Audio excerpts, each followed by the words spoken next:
Yo! Hey! Good morning! I'm here. I'm here. Yo!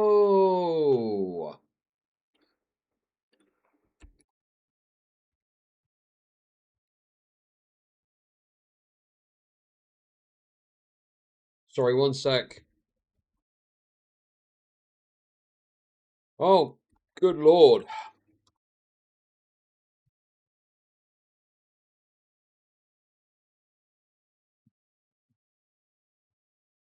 Okay. Anyway, guys. Oh my goodness. Oh my good god. Right. There we go. I announced on Discord. I announced on fucking Discord. I announced it on Discord. Maybe we have some drama. You're gonna have to wait till Wednesday for my normal stream for that. This is a chill stream, chill day off stream. A little bit rich considering I've had 2 days off, but you know, it is what it is. And plus, Gary Stevens has quit YouTube. Let's fucking go, dude. Let's go. We've won. We've won. We've won. Chudder's like an alcoholic father coming back from a 3-day bender, beating his children. Oh, fuck off, Todd, bro. Todd, you need to have a fucking timeout, bro. You're too fucking annoying, bro. Fuck off. Fuck off for an hour. Holy shit, dude. First message is fucking whining. I don't fucking care, bro. Holy shit, dude. Bro, if you don't like what I'm covering, why do you watch every fucking day, you retard? What is your problem, dude? Come in here, Simone, what I'm talking about. Oh, Jesus Christ, dude. I'm sick of it. Fucking sick of it. All the negative fucking Nancy. Shut up. Shut up. Anyway, how's it going, guys? I'm really very relaxed today. I'm feeling extremely relaxed in spite of my, you know. Are we back to normal now? As of Wednesday.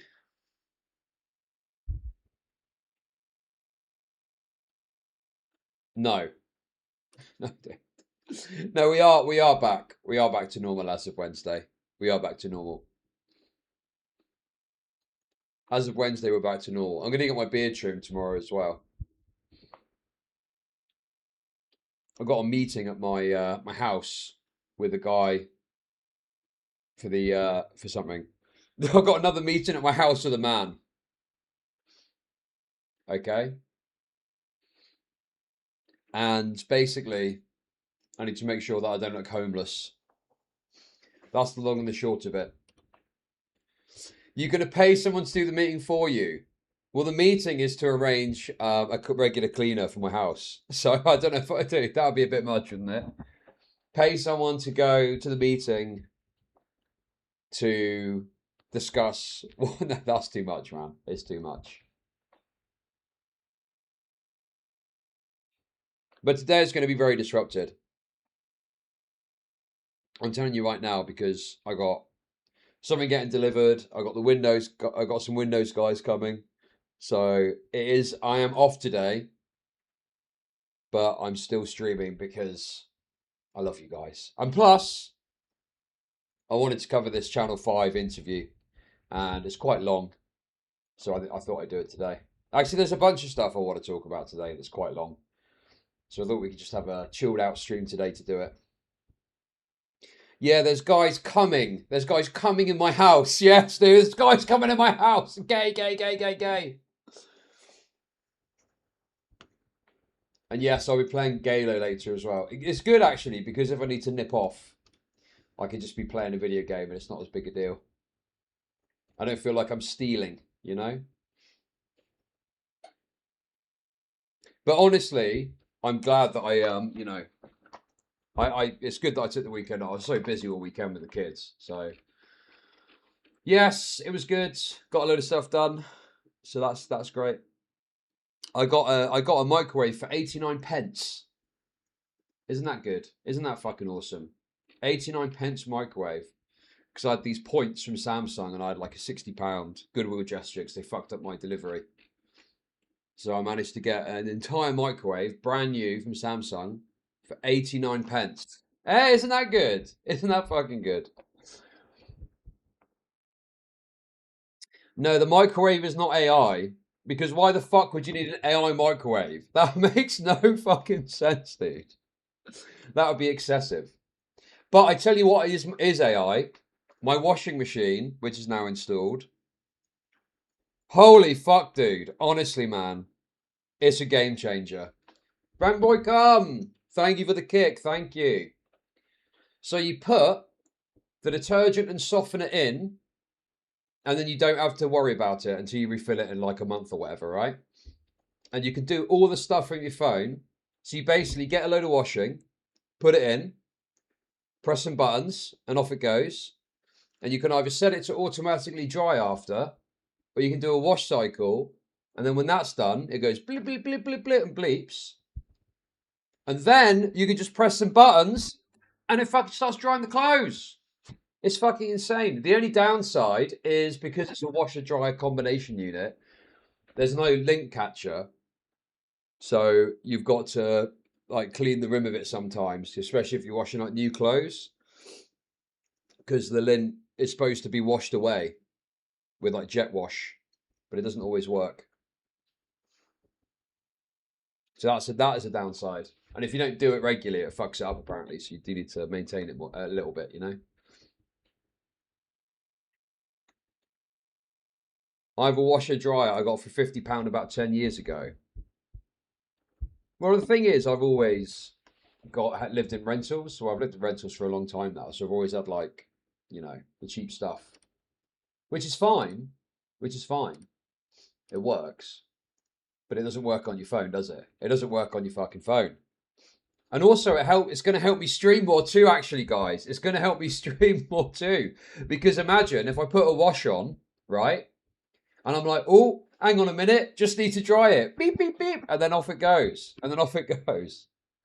But I was aping out at it because the door was locked and I didn't understand why. And there's a setting that kicks it over to your phone and you need to press a button to change it to unlock the door. So I stood there like this going, why would it unlock? Why would it unlock? Ah! So I felt a bit stupid when I realised I need to press a button and it was like, okay, that's what you need to do. Got it. And I was thinking, oh no, is it broken? I've only just got it and it might have broken. And another thing I need to get as well is a sofa, right? And I tell you what it is, when you do get your own place and you're not renting like a furnished rental, right? Shit is so, dude, shit is so fucking costly. Like you wouldn't expect, dude. You wouldn't expect it to be this fucking costly. A sofa, you can get like a cheap one for 500 quid. But I wanted to get like a bigger corner sofa.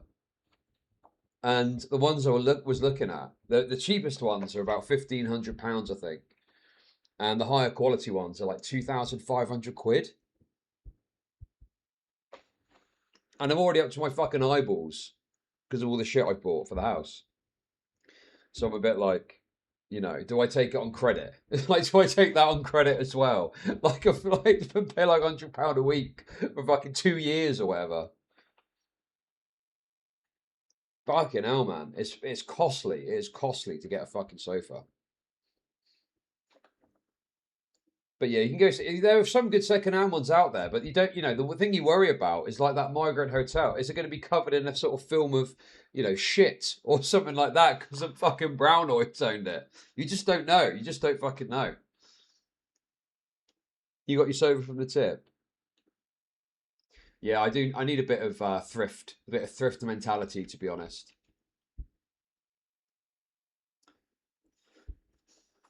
I spent 1,500 on my big corner sofa with a 15-year warranty. Yeah, you want one that's going to last. The worst thing is to buy a cheap one and then it fucking breaks after a few years, you know? The Amazon do sofas. But at the moment, I've got this beanbag sofa, which the kids love. But it's obviously not really suitable for long term. So it's kind of it's also quite slippery as well. You kind of slip off it when you sit on it. So I do need to get it at some point, but not at the moment. Not at the moment. Yeah, because it's like a sort of soft fiber. You sit on it, you just kind of go shh, if you're trying to like lean back like that, you know.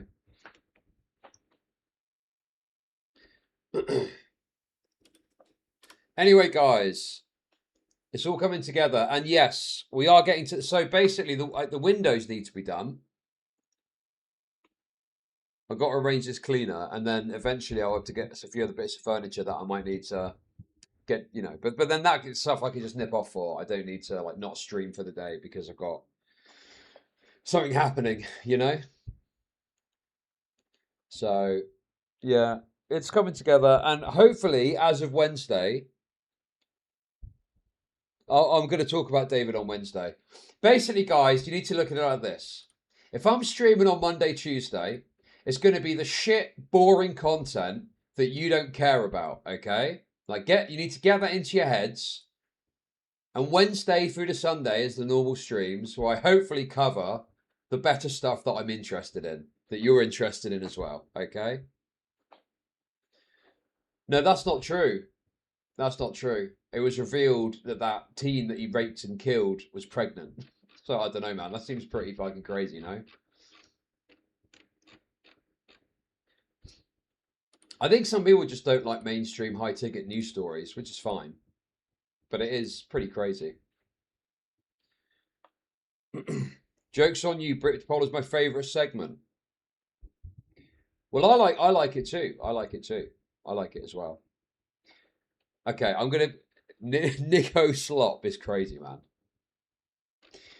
Sadly, well, beggars. Beggars you is have a new a one, unique isn't it? situation, IMO. Unless you are gonna snag a Mrs. or Mrs. Chud, just get furniture that's not gonna break rather than $. Thank you, Scrimpin. Thank you for the kicks. Thank you. Thank you. We're off to a good start. Let's go, Scrimpin. Thank you. Thank you. Yes, apparently Gary Stevenson is quitting YouTube. But we'll see. Sofa suggestions from CSS. Yeah, I'm going to get one of these. Perfect, perfect, perfect. Oh, just what the doctor ordered. Lovely stuff.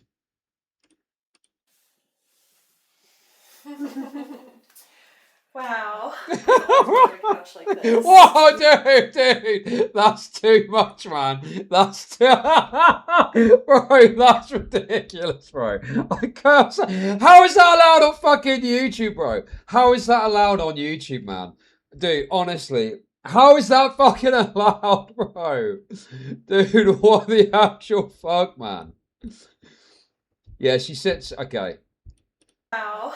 I've always wanted a couch like this. Me too. I think it'd be really fun and a really nice addition to my house. Or you can be a couch. Oh yeah, it could definitely be a couch.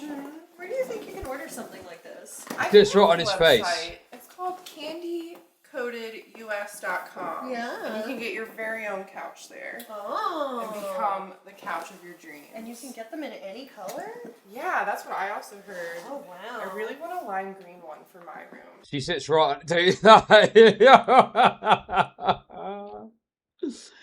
Oh my god, dude. Well, it's just a crazy concept, isn't it? The guy's just sat there and all that's popping out is his face. And I don't think there's any receptacle for any other part of him, so to speak.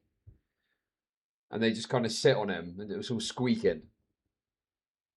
We can watch this, guys.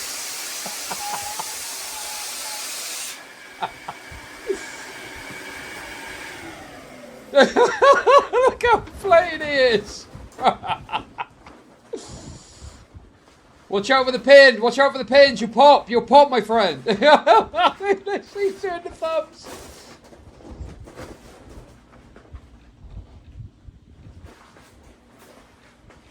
Check the legs. Kick the tyres, so to speak.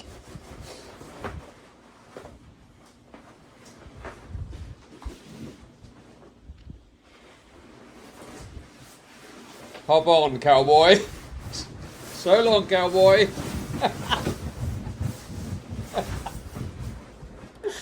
Oh my god, dude.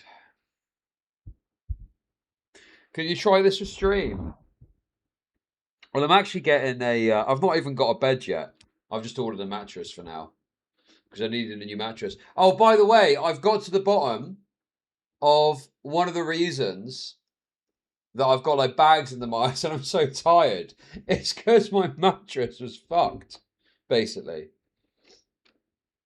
I didn't realize how much of an impact like an old mattress that's past its shelf life can have an impact on your sleep.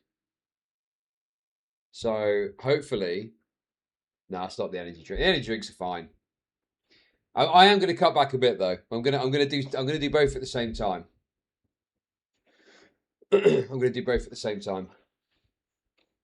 You probably have sleep apnea. Buy a CPAP machine. I do not have sleep apnea. You fucking. What are you on about, dude? I'm not that fucking fat. That I've got sleep apnea. That's people that are like, you know, total insane fatties, not just carrying a few extra pounds. Oh, oh, that's what I sound like on my sleep.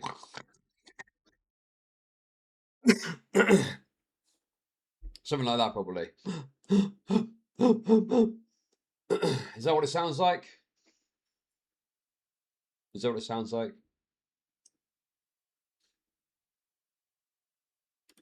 No, I don't have fucking sleep apnea, dude. I'm fine. Oh, dude, they're really going to town with these.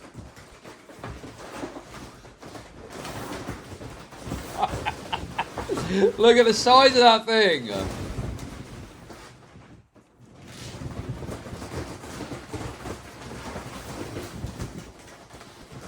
Dude, your beard makes you look like a fat hamster. That's a banger, and it's true. I need to get it trimmed. You're right, thank you. Why does it have a muzzle? Are you going to wrestle with a shark without making sure it can't bite you? Come on, dude.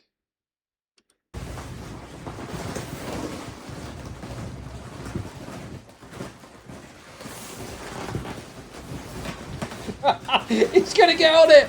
He's gonna get on it! Let's go!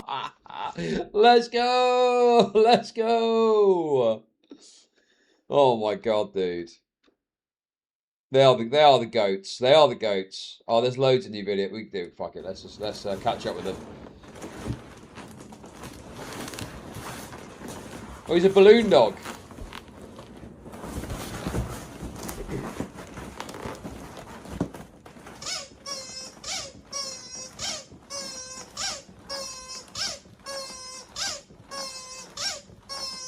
It's squeaking. It's squeaking, dude.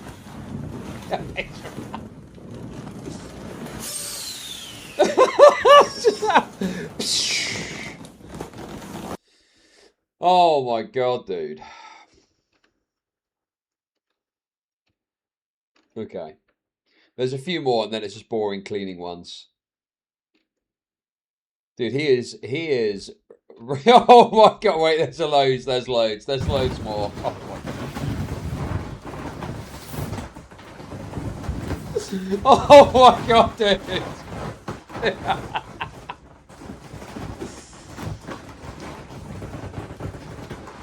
What is going on here? Has he got a gooch? He's got a dog's gooch. They've put in an anatomically correct dog's gooch onto the suit as well.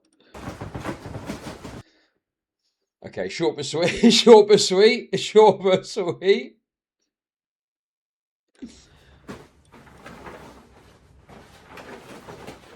Yeah, made in China. I'll tell you one thing I'm wondering with this guy. How are the tariffs affecting him? Trump's just announced some new tariffs. I wonder if he's impacted by this. I wonder if that's going to have an impact on his, you know, on his profits. Or if he would maybe pass it on to the customer. Because obviously he custom builds these suits for people. I'm pretty sure he's in America. Right. He's got a semi on. He's got a little semi going on. The mere thought of this beautiful pony suit that he's putting on.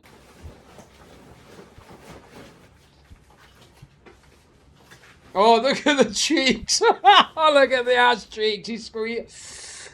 Well, that's a tight squeeze.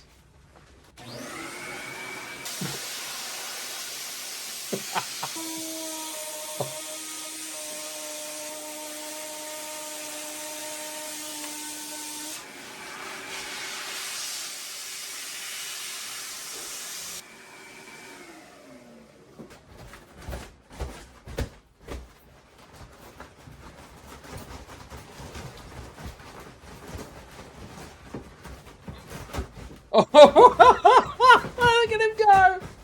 He's so happy at you. Look at him. Look at his little legs kicking. Giddy up, giddy up, giddy up.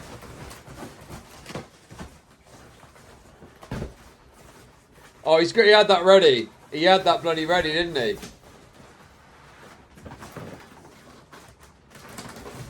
Oh, dude, rolling. Look at his face as he's rolling about.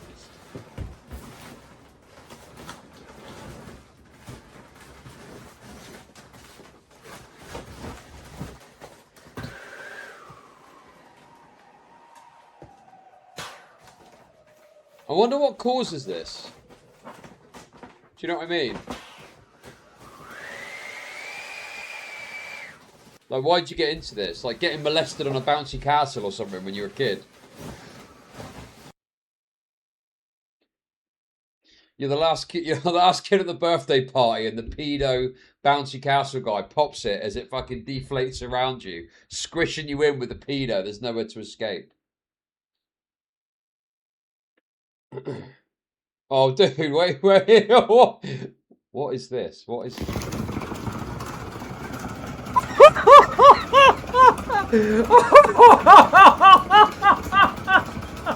Oh my god! Oh my fucking god! There's no way, bro! Oh!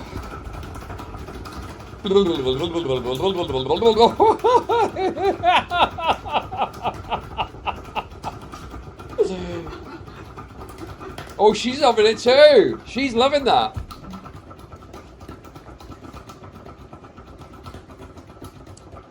Also, I can't help but notice a little tasty treat here.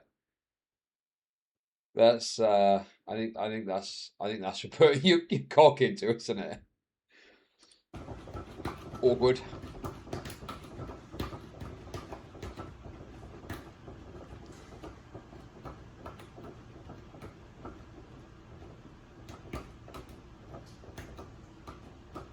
It's slowing down. It's slowing down. Okay. Look, he's got one with others on.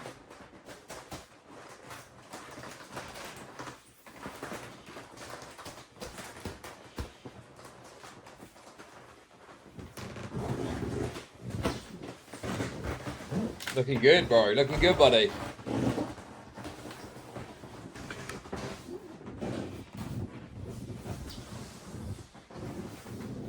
Well, the thing is, it's easy to hate on the guy, but he truly is, you know, living the life of Riley, isn't he? He's incredibly happy. So you can hate on him as much as you want, but he's incredibly fucking happy. Well, do you know what's crazy? Is because I've got this new mattress coming today. I'd clear my my room out, and I can literally do this. There's enough room in there. I'm like, you know, watching this now, I'm thinking, I can actually do this in my bedroom. Little sideline, you know. Wear a mask, only fans, get the rubber fans on board.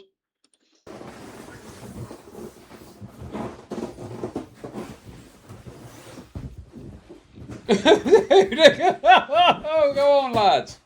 Oh, I'll give it a good slap.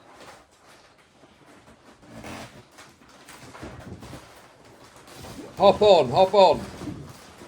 Yeah, dude, as he you know, created some sort of elaborate tubing system so that if you pull on one of these, it manipulates his penis, and then eventually, if you pull it enough, eventually some special milk comes out. Is that what this is?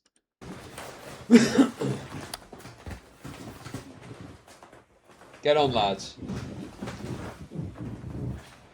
Go on, lads. Climb aboard.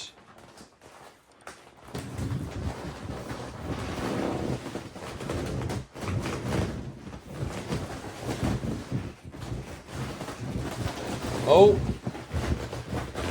Go on. Let's go.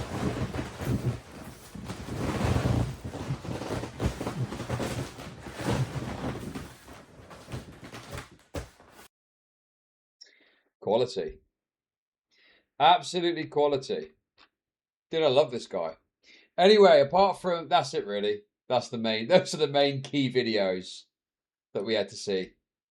The main key important videos.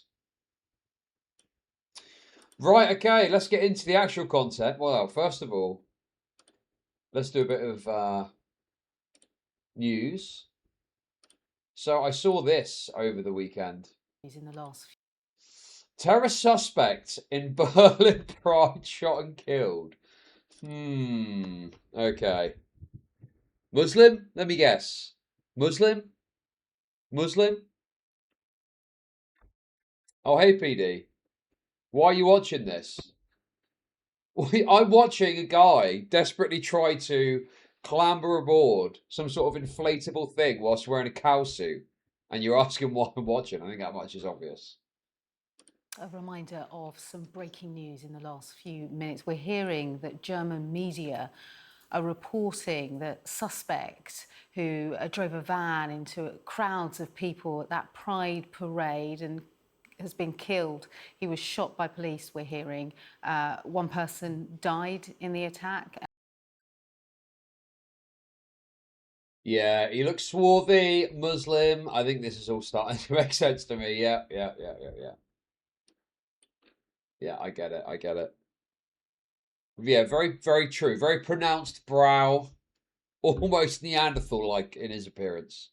And more than 2 dozen. Dude, also, can we be honest here, right? All the rightoids are going to be like, oh, Muslim, Muslim, Muslim. You're probably happy about this, aren't you? Don't you like it when gays get slaughtered? I would have thought you'd be pleased and supporting this guy. Were wounded. Officials say it was an Islamist terror attack. Now, the suspect that you're looking at right now, he has been called Abdul Balout, a German citizen with Lebanese roots. And the suspect was found in a borough just west of Berlin. Let's go live to Sky's Molly Malone now. Just bring us up to speed, Molly, Very German. with what German media are reporting. Well, clearly a fast-developing situation, a fast-developing police investigation, but a number of German media outlets... Lefty gays just don't get that Muslims are extremely right-wing. It's just a different type. Well, there was that clip recently where there were these, like, refugees welcome lefties that were protesting and were like, yeah, Muslims, we love you, Muslims. And they were walking by, and then some Muslims were walking by, and the lefties were like, hey, we're on your side. And the Muslims were like, no, you're fucking not. And it was like, yeah, that says it all, doesn't it? That fucking says it all. You know, these guys are not on your side. They think you're a bunch of fucking woke retards. So you can still advocate to some degree, obviously, if you agree with, you know, not being racist towards them or something. But the idea that you're on the same side, like these guys generally are quite conservative in their perspectives. It's now reporting that the main suspect in this case, who they suspected of driving a van into a crowd of people here in the very heart of Berlin yesterday evening, they believe now they've found him, they've shot him and they've killed him in a police operation around 40 minutes from where this attack took place yesterday evening in a place called Spandau, which is to the northwest of Berlin. We've been hearing from the Attorney General here in the last couple of hours and have learnt some more information about the suspect. We know that police believed he was a German citizen, 21-year-old Abdul B, as they've been calling him here, a German citizen with Islamist connections. The Attorney General office saying that he was originally arrested last year in November, both in Berlin and in Lebanon, thought to be, say the authorities here, sympathetic to ISIS, and indeed had been searching his apartment in a raid yesterday evening. A German citizen, as I say, with Islamist connections. Clearly now, German media suggesting that he's been shot and killed. But next in the investigation will be, did he have accomplices, and what motivated him to carry out this attack at the heart of Berlin, just a stone's throw away from Brandenburg Gate, the heart of this city, a city that had been celebrating, hundreds of thousands of people coming to the streets to celebrate, to party, to have a good time. What was it that motivated him? But we may never know. We may never know. I tell you what it is. He's a Muslim and he fucking hates gays. There we go. Problem solved. Issue solved. They think it's Western decadence to, you know, celebrate being gay. And Molly, the people behind you that we can see now, they've come, haven't they, to pay their respect. I wonder if you can just help us understand just the mood of the people where you are. Probably pretty sad, no? Yeah, it's incredibly sombre. At times it's been almost silent reflection, people coming to reflect here, to lay candles, to lay flowers. We've seen people hugging each other, crying, but many of them actually not saying very much, just being pretty quiet, reflecting on what happened less than 24 hours ago now. We know, of course, that one woman was killed and 29 people were injured as that van mowed into a crowd of people that were having a good time, celebrating diversity, celebrating love. Oh, no, dude. Why did you put it like that? You sound like a rightoid. Well, they were celebrating diversity and look what happened. Looks like they got a little bit too much diversity. A little bit more diversity than they bargained for. Oh, God, dude. What was it with Germany? People driving into crowds? Well, if you want to conduct a brutal Islamist terror attack, slaughtering a bunch of innocents, firearms are quite controlled over there. So I think it's one of the only ways that you can actually do it is to just get a car and drive it into people, you know? Together, we've been told as well that 3 of those people are said to be in a life-threatening condition. People here incredibly upset, concerned of what's going on, concerned about the approach by the authorities to the police, how this could have happened in what was otherwise a happy parade. People that I've been speaking to here were having a great time. They were having a great time with each other, enjoying themselves, and actually many, as the event unfolded, as that attack unfolded yesterday evening, didn't know what was happening. Right, yeah. That's the thing. It's like after Chernobyl, when everyone got cancer. But in this case, if you happen to be yawning as the car plows through the crowd and the blood spray, unfortunately and tragically, a droplet of it just flies through the air and enters your mouth like, of pure, unbridled, AIDS-riddled blood tragically infecting you. Oh, come on, they don't all have AIDS. They don't all have fucking AIDS. Come on, that's ridiculous. Come on. People were Knock at it off. concerts and all of a sudden just heard screams, heard fear, but didn't know what was happening. Now, police will be beginning to put together that information, work out exactly why last night happened, what the motivation was, and whether their main suspect, now believed to be shot and killed just 40 minutes away from here, whether he had accomplices that was helping him drive this attack yesterday evening. And Molly, throughout the day, we have heard from the German Chancellor, we've heard... Yo, it's Angry Pigeon. There's a high chance he did injure a pedophile, which is a good... What do you mean? What, just because they're all queer? Oh my God, that's dreadful, man. I tell you what, you know, I had to obviously do some normal person things over the weekend. It's very kind of, you know, weird going from online crazy, say whatever the fucking crazy shit about gay AIDS blood spraying on people's faces, to like normal niceties with regular people who would be horrified if they know what you said in the days previous. Goodness me. From the police, we've heard from the Interior Minister in Germany, and in particular the Interior Minister saying we can't rule out the possibility of further attacks, of copycat attacks. So the threat level in Berlin, across Germany, will have risen. Yeah, and that will be incredibly concerning to people that will want to know that what happened last night perhaps was an isolated event, and that the authorities not being able to give that reassurance will be incredibly concerning to the people here that have described themselves as a family, that feel that they've been... Why are they speaking like they're talking to a baby? Because female journos are not, they just... Oh my God, I don't know, dude, I just don't like them. Not sexist, just don't like them. Just don't like them. Why can't they find some blokes? I think there's guys that talk about the footy, and now there's too many women talking about the footy. And I don't really watch footy, but I feel the same about the news. I'm like, where's all the blokes gone? Where's all the blokes talking about the news gone? Chud, you better hope you pray you develop some Tourette's like neurological condition, or it's actually over for you being allowed in public spaces. No, I'm actually a very nice guy, really. Very charming and pleasant. Although I do look like a fucking mess with this beard. That's a bit off-putting to people. I think some people think I'm a pedophile because I've got this fucking beard and stuff, you know? They get some weird looks sometimes. Some weird looks from other adults. Like, what the fuck is that guy about?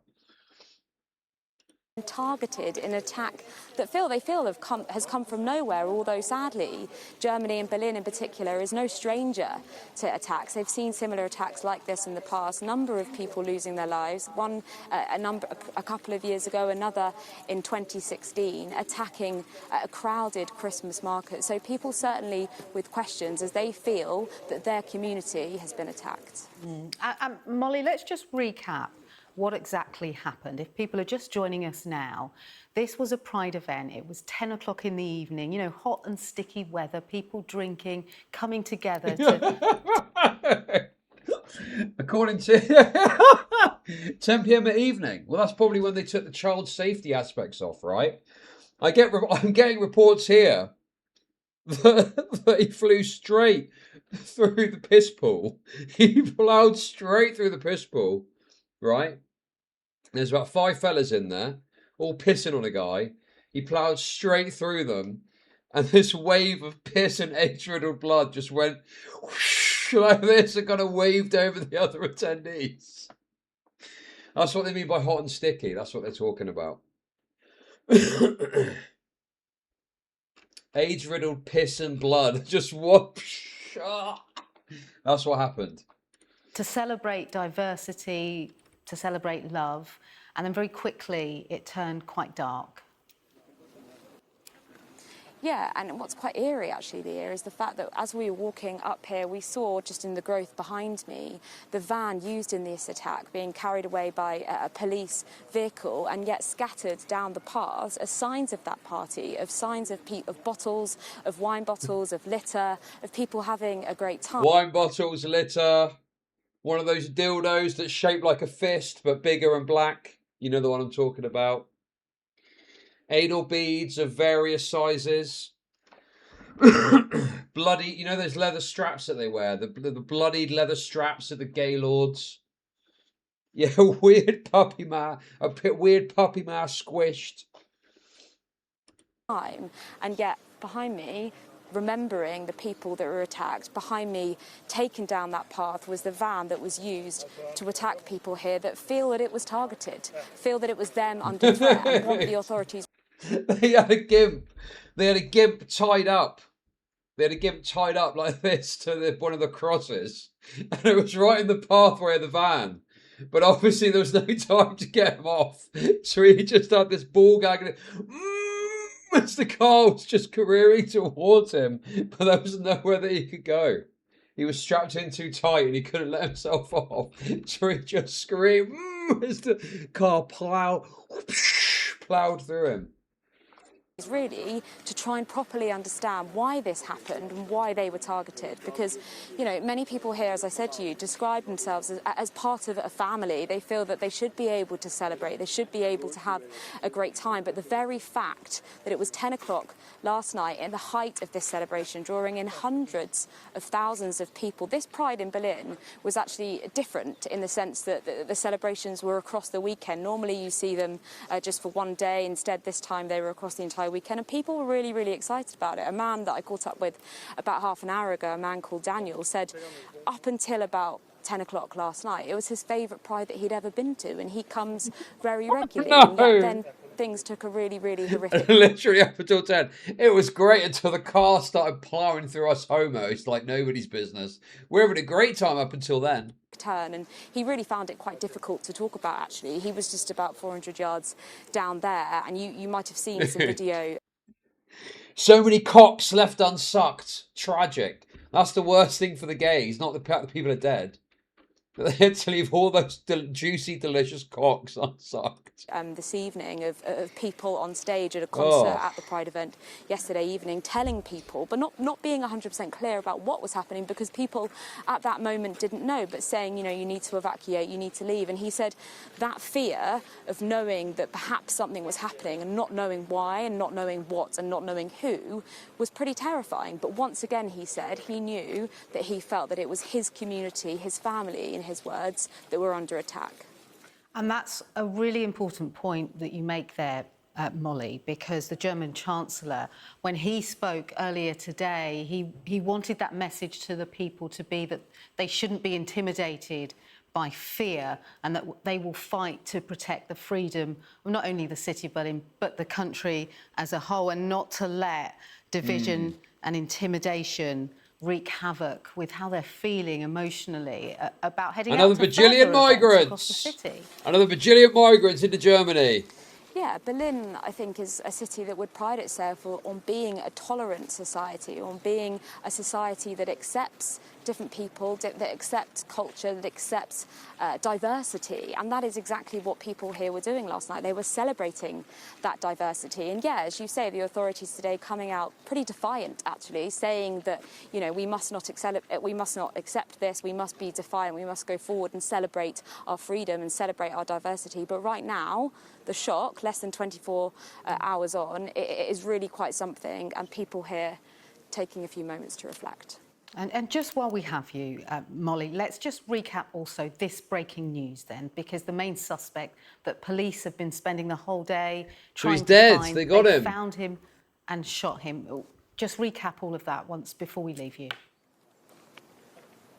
Yeah, so this is reports now coming from a number of different German media outlets suggesting that the main suspect in this case, 21-year-old Abdul B, a German citizen, which throughout the course of the day we've been hearing from authorities saying that he had Islamist connections, had some suggesting, the Attorney General's office suggesting that he was sympathetic to ISIS, has been shot and killed in a police operation at an allotment some 40 minutes away from here. Clearly now the next part of the investigation will be looking at, did he have accomplices, who were they, and why? What was the motive behind this attack? Who knows? Who can say? Who can say? Who can say? Who can say what the motive was? Okay, one more quick migrant watch thing. So first tonight, the families of the Southport attack victims have accused the killer of manipulating the system after it was revealed he's been moved to Broadmoor Psychiatric Hospital. The teenager, referred to as AR, was given a life sentence for the murders of 3 young girls back in January 2025 and was sent to Belmarsh Prison. But it's emerged he's been transferred to the secure hospital after a clinical assessment. Tim Scott is in Southport now. Tim. Okay. I don't. Should I care about this?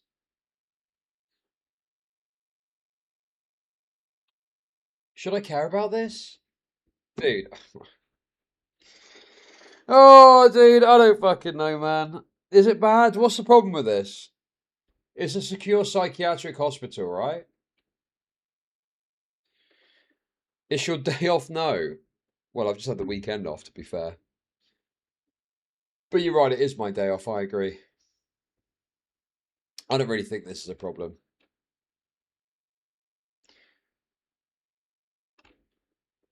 Okay, well, look, apparently there's an ex-psychiatrist that spoke about it. Let's see what they had to say. I suppose it is a case of whether you think that he should stay in prison or whether he should be moved for everyone's security, it seems, to Broadmoor.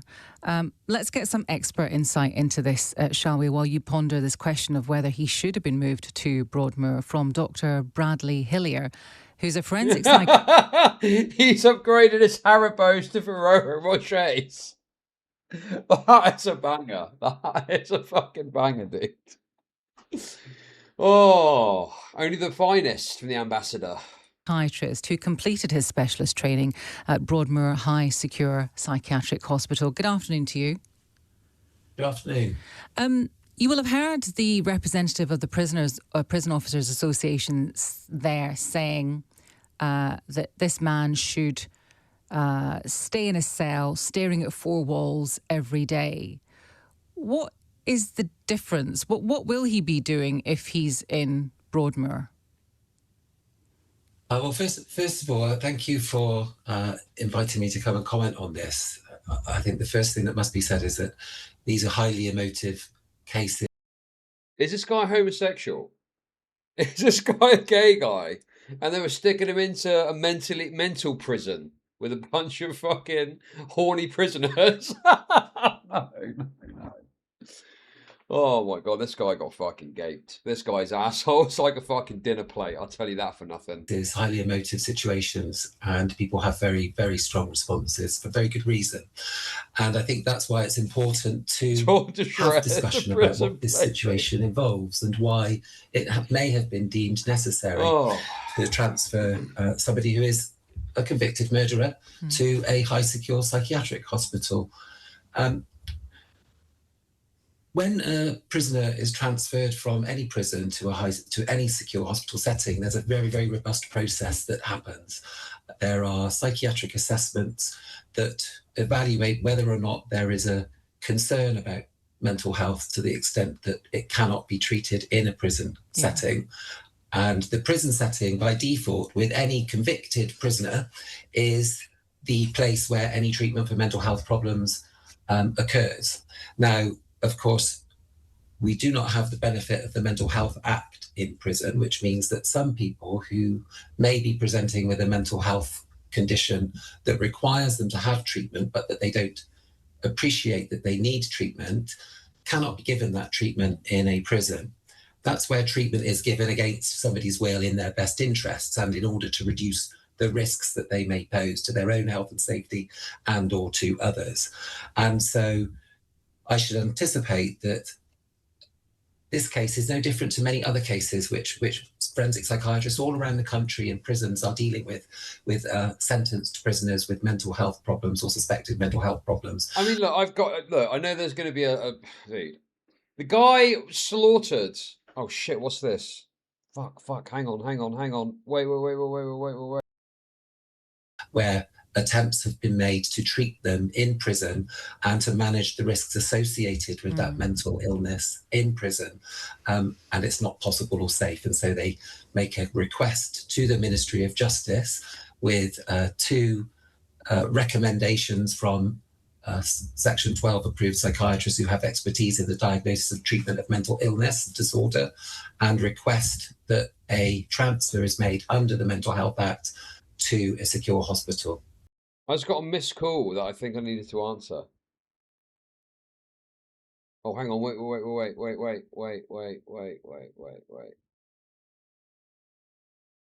So the Minister of Justice looks at that and decides whether or not the criteria are met. Because psychiatrists, of course, we are treating clinicians, we are doctors, we are not lawyers, we are not judges, we are not politicians. We are there to treat people and to say when we can and can't treat somebody for a mental illness that we think that somebody may have. And when that has reached the end of the road in the prison that you can do, we have to ask to transfer that person to a hospital. And the level of security has to be contiguous with the risks that person poses. And clearly, in this case, only the highest level of security would be appropriate. Okay. So can I just interrupt for a second? And yes. I don't. Let's go! They're on the way to do my fucking windows. Thank fuck for that. So I got cancelled the other day. So I need to pop off at about 12 just to see to them. Oh, dude. Okay, that sounds fucking gay. That sounds a bit fucking gay, doesn't it? I didn't mean it like that. As in to just say, oh, hello, yeah, there's the windows, blah, blah, blah. Anyway, what's going on with this? I Sorry, don't I want got you to comment distracted. on necessarily on a particular case. I understand that. But Anyway, listen, I've got to be honest with you. I think this is fine. I don't really have a problem with this. I think that if he's some nutcase, he slaughtered a bunch of kids with a knife, he probably is some fucking nutter. I don't know if I've got like a massive issue with this, really. I don't really know if this is a problem.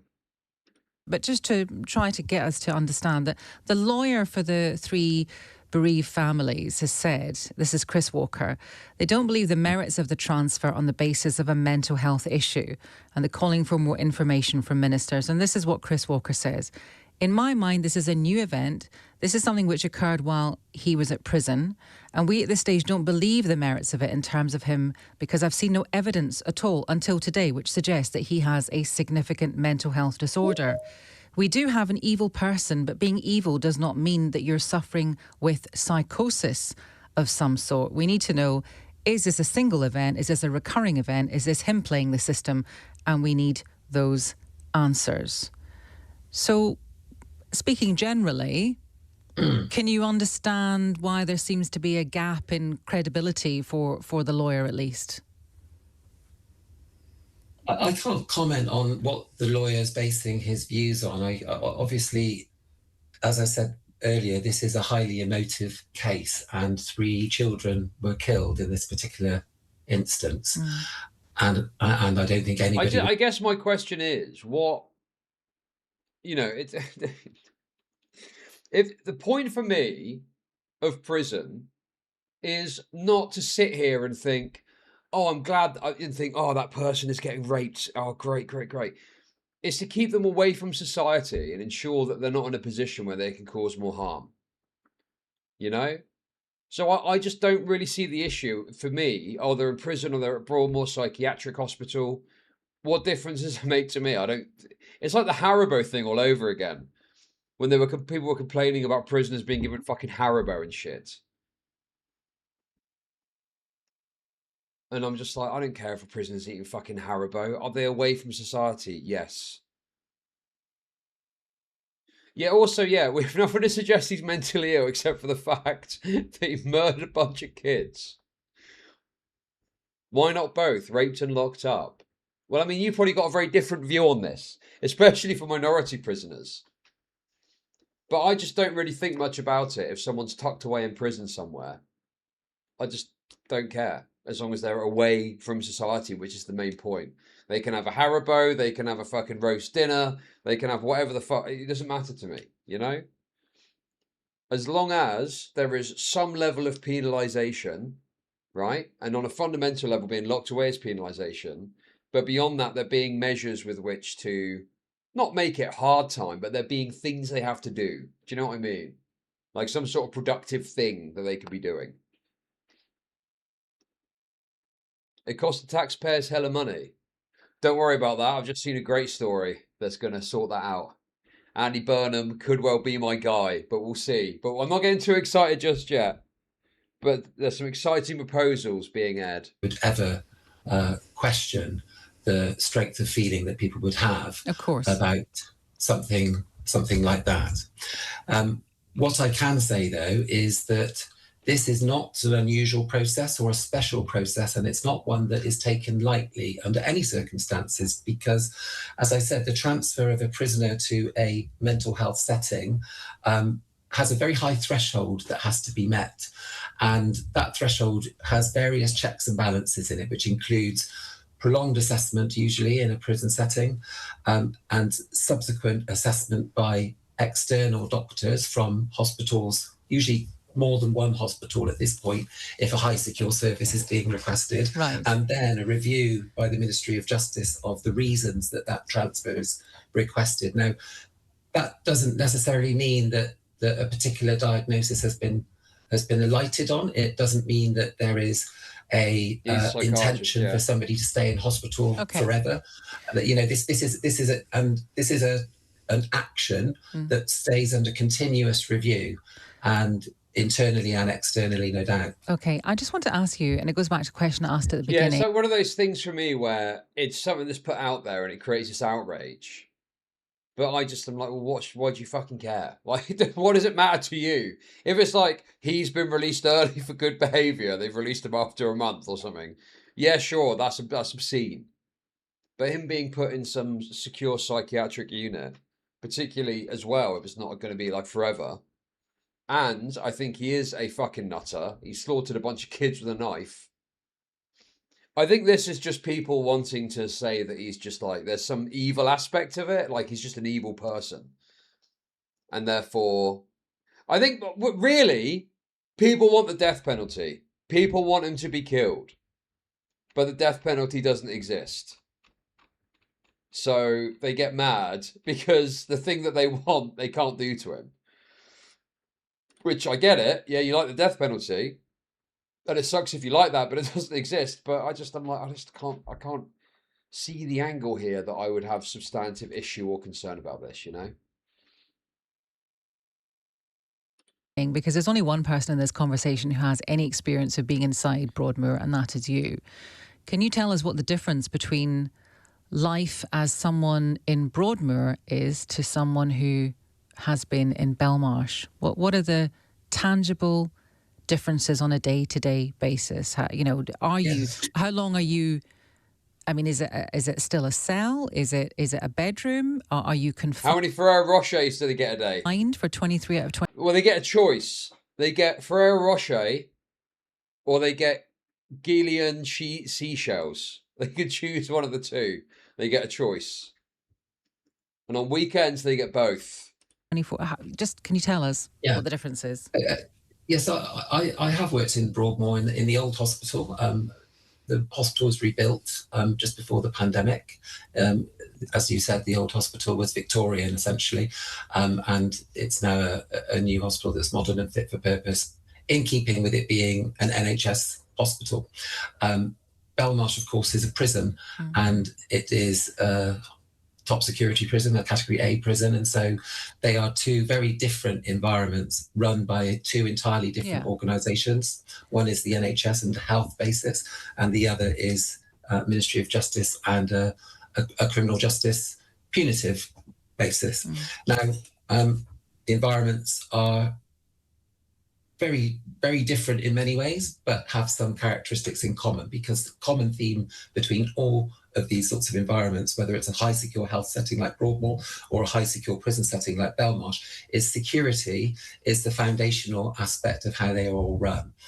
So in terms of the security, in a hospital setting, we think of this in terms of having the procedural security, the physical security, and the relational security. Now, what that means in terms of the physical security, this is literally the sort of the 40-foot walls, double 40-foot walls around Broadmoor, and multiple doors and airlocks and things like that to get through into the individual wards. And of course, within Broadmoor itself, there are heightened levels of security within different wards as well, to reflect the risks that certain people make. I don't think it's a problem.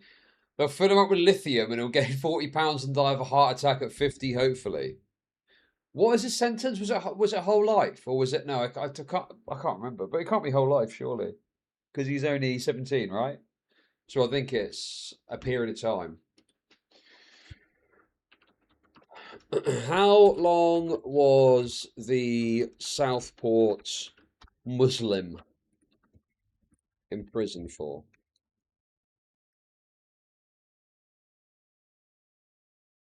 Oh.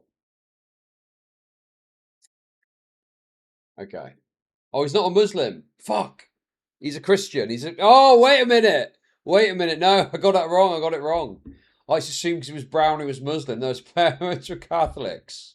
Oh, sorry, evangelical Christians, I should say.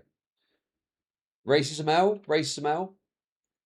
Life imprisonment with a minimum term of 52 years. I mean, he's going to be, yeah. He's going to be like 70 odd by the time he gets out. I mean, that's a life sentence. That's a fucking life sentence, dude. Come on. Pose, and the criteria to be in Broadmoor as opposed to another lower level of security. So we have a medium secure network of hospitals around the UK. That is to pose grave and imminent danger to the public if at large. So the core focus in all of these establishments is to prevent people from escaping. Now, where the differences start to arise is the physical environment and the routine, and the fact that everybody in Broadmoor is detained under the Mental Health Act and can therefore be treated with medication, including against their will, and subject to essentially measures that are. I tell you what, how about we meet halfway and we bring back experiments? We do some experiments on these motherfuckers and see how much bleach we can inject into their blood before they start to feel ill and shit like that. Yes, perfect. Required to be taken to reduce the risks associated with their mental health. Now, I think there's a misconception that these kinds of establishments are like some sort of holiday camp, or a spa or something like that. They really are not. Well, I'm sure they're not. That's what they act like. They act like it's Auschwitz. They act like it's fucking Auschwitz. There's a swimming pool and a band and stuff like that. If I were to, put you on the spot here and say, is being in wherever it is that you stay in Broadmoor, a bedroom or unit, whatever it is that a nicer, inverted commas, experience than being in a cell in Belmarsh? Yes or no? Well, I think it would depend on whether you're very psychotic and unable to have treatment, or whether you're being given treatment against your will and you don't think you need it. I don't think you can make the direct comparison, because the environment is only one aspect. The regime is a prison regime in Belmarsh. In Broadmoor, it's a health focus. And so the aim of the health focus is to reduce the risk that people pose associated with their mental health problems. That's not the focus of Belmarsh. That's to contain people, but also to rehabilitate it's going to be nicer, them, so that when they're released, it should be safer for them to be in society. Okay, can I just ask you a final question, which is, I know that the last time anyone escaped from Broadmoor was 1993. This man is a very dangerous man and he's committed horrendous crimes. Is he safer there than he was in Belmarsh, as in, less of an escape risk? I think in terms of escape, I think both of those establishments are extremely secure in terms of escape. I think what is safer potentially is if the reasons that he's been, or anyone is transferred from Belmarsh to Broadmoor, is because there are risks associated with something that Belmarsh can't do something with, which might be to treat a mental illness, then it's safer for everybody that he's in the place where treatment for an illness can be given, or anybody for that matter. Dr. Hillier, thank you very much for your expertise and your insight. We're very grateful, of course. That's Dr. Honestly, I think that's fine. Hearing that guy talk about it, I think it's fine. I think it's a big hoo-ha over not much. And yeah, good luck to all involved. Okay, let's do some tack. Yo, Gary Stevenson's career on YouTube. Let's go. Very happy with this news. But first of all, let me just show this. Hey, Todd's back. Todd came back. Hey, Todd, how's it going, mate? You looking forward to the dude? You're back just in time. You're back just in time for the Gary Stevenson segment. Yes, dude. But first of all, what? No way, dude. No way, bro. Burning to crack down on youth sickness benefits.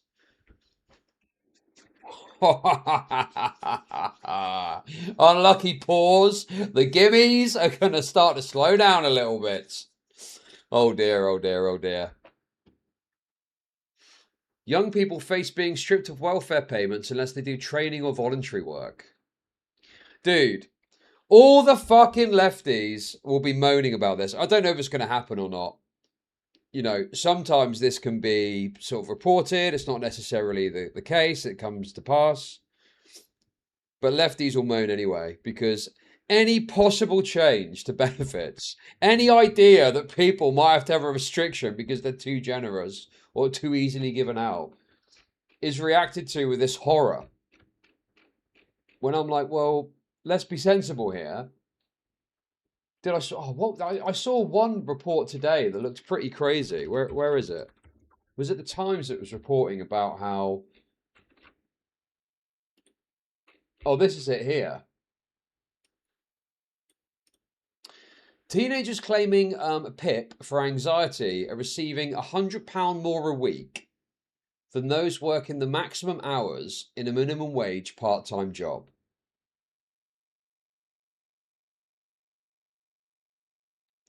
According to analysis by the Times, a 16-year-old working the legal maximum 12 hours a week during term time earns about £94. With PIP for anxiety, they can receive £194 by staying at home. Bro. Oh my God, bro. Yeah, in the UK, because of obviously child labour laws, they can have a job, but it's maxed out at 12 hours a week when they're during term time. But this is highlighting that, you know, dude, isn't it just a damning indictment of how bad our wages are? How much do you want a fucking 16-year-old to be paid, bro? Dude, they're 16 for fuck's sake, bro. Oh my God, dude. No, the problem is that it's not the pay, it's the benefits is too fucking generous, dude. Oh my God, dude. So fucking stupid, man. Anyway, I just thought this was interesting and indicative of, you know. And also, you need to bear in mind, this is obviously framed in a certain way. The Times is like centre-right, you know. Will you cover the Paladins 2 scam GoFundMe? I'm not sure what that is. Possibly, but if I do cover it, it'll be on Wednesday. But link it and I might take a look at it. Minimum wage is trash. Okay. What is the minimum wage for a 16-year-old? £8 an hour. £8 an hour for a 16-year-old. It's about 11 quid for an adult, I think. Yeah. Do you know how much was when I was growing up? I'm not going to do that. That's stupid. But yeah. £8 an hour.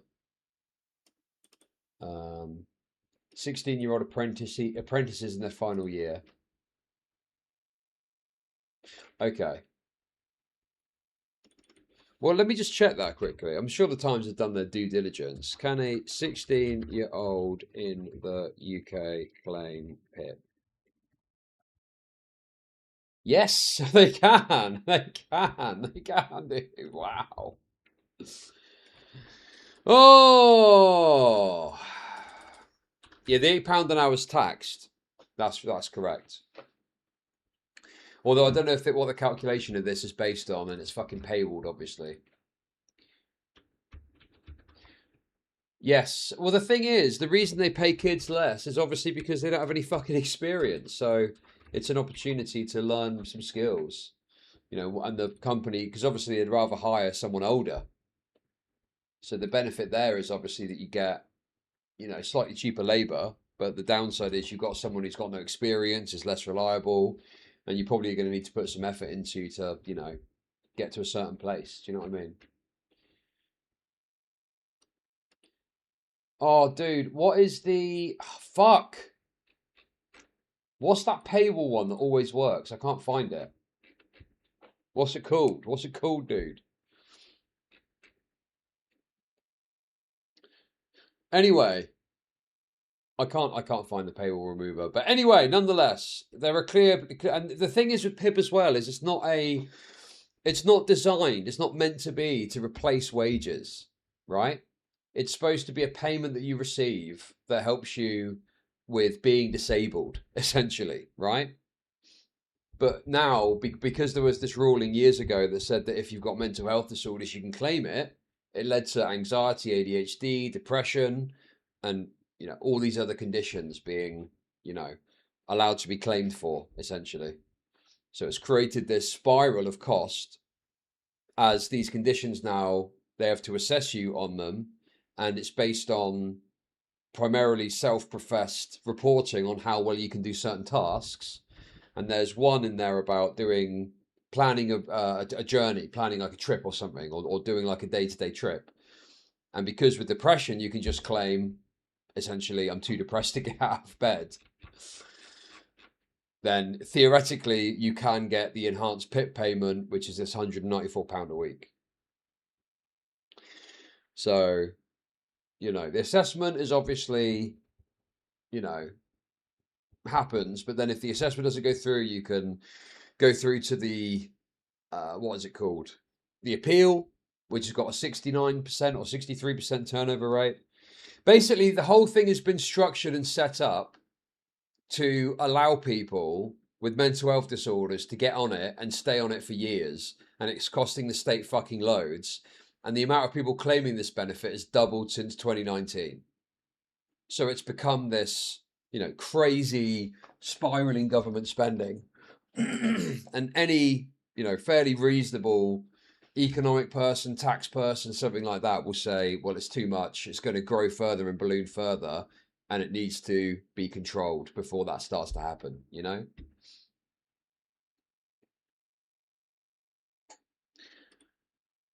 So, yeah. Anyway, Andy Burnham apparently is going to be cracking down, according to this.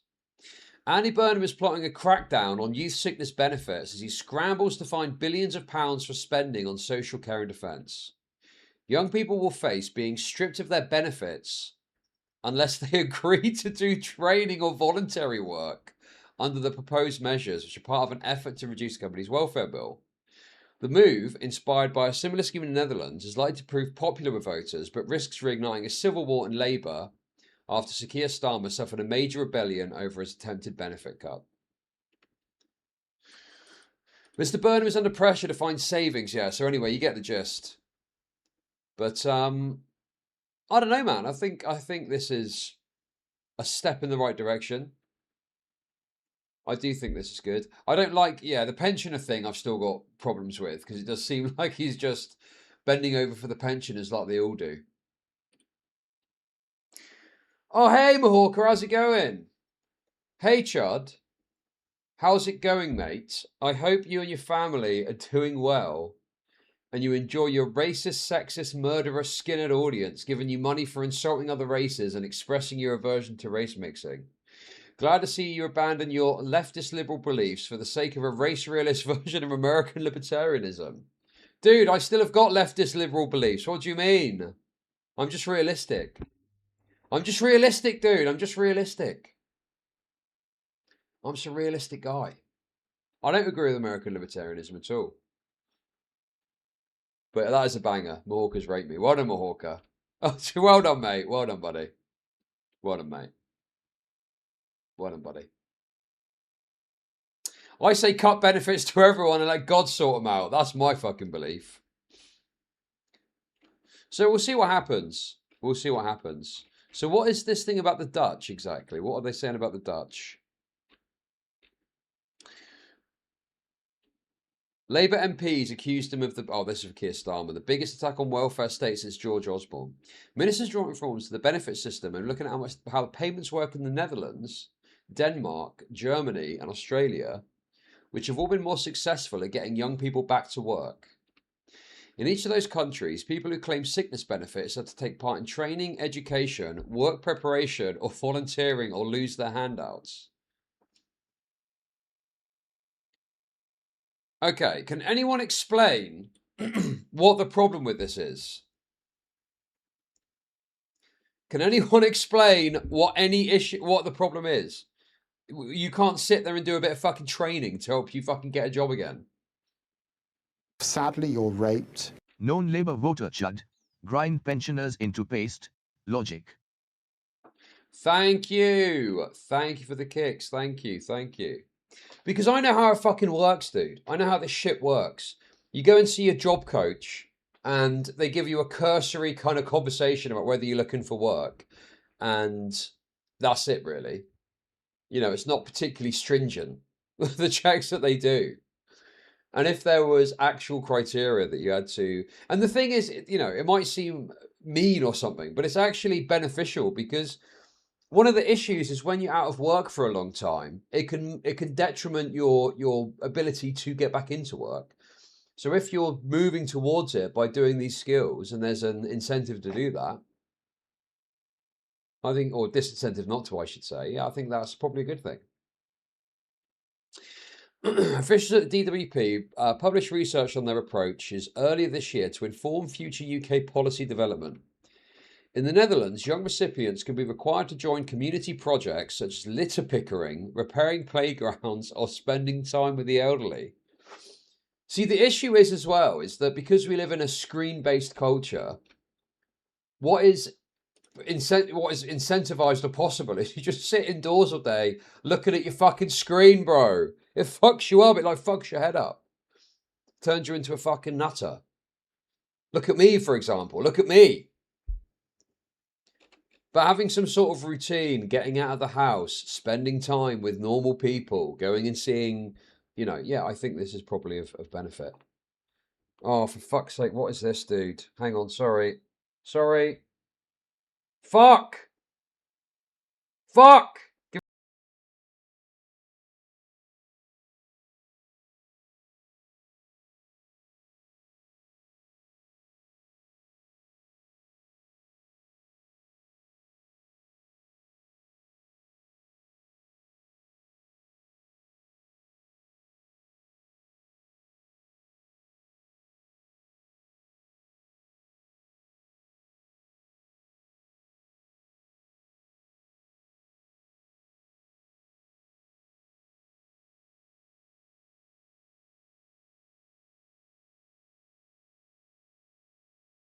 Guys,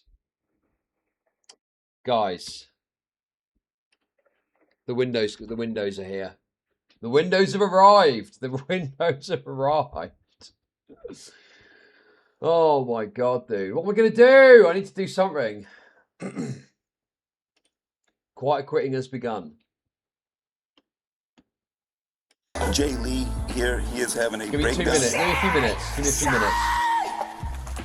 Oh my god, dude. Trans rights just got set back another decade. What the...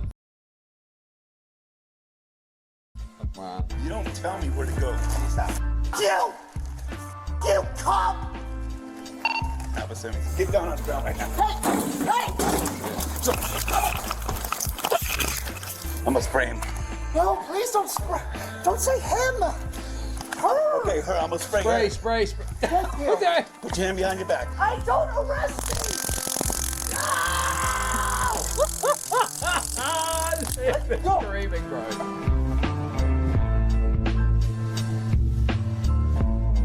Okay, let's wrap things up today with a bit of trans tent, guys. I've been linked to a bit of trans tent to watch. What is this? Now, I'll warn you now, it is an AI body cam channel, but apparently it's trans tent. On February 5th, 2025, officers responded to a college campus in reference to a disturbance. What's the problem? From a man with a mutilated body to... Ooh! Good one. Good joke. Good joke. Why do you let those kids get away with this? They are not supposed to be here. If you don't lower your voice, I am going to put handcuffs on you and I'm going to take you to a Baker Act facility. You lower your voice. Fucking try it. Are you threatening me? You're threatening me. Are you threatening me? I'm just... Because I'm here right now to deal with a stolen vehicle. I ain't got time to hear you screaming and yelling. I don't have time to constantly be abused. We'll get OPD down here then, because I gotta work this stolen vehicle. What do you mean OPD? Alpha 73 University. Alpha 73? Can we get another unit to deal with Jay Lee here? He is having a breakdown. Oh my god, dude. Trans rights just got set back another decade. What the fuck, man? Oh, this is like primo fuel for right voice to post on Twitter. I can see it already, man. I could already see it. It's like the latest iteration of that other one, isn't it? Oh dear, oh dear, oh dear. Just say the right pronoun! What'd you say?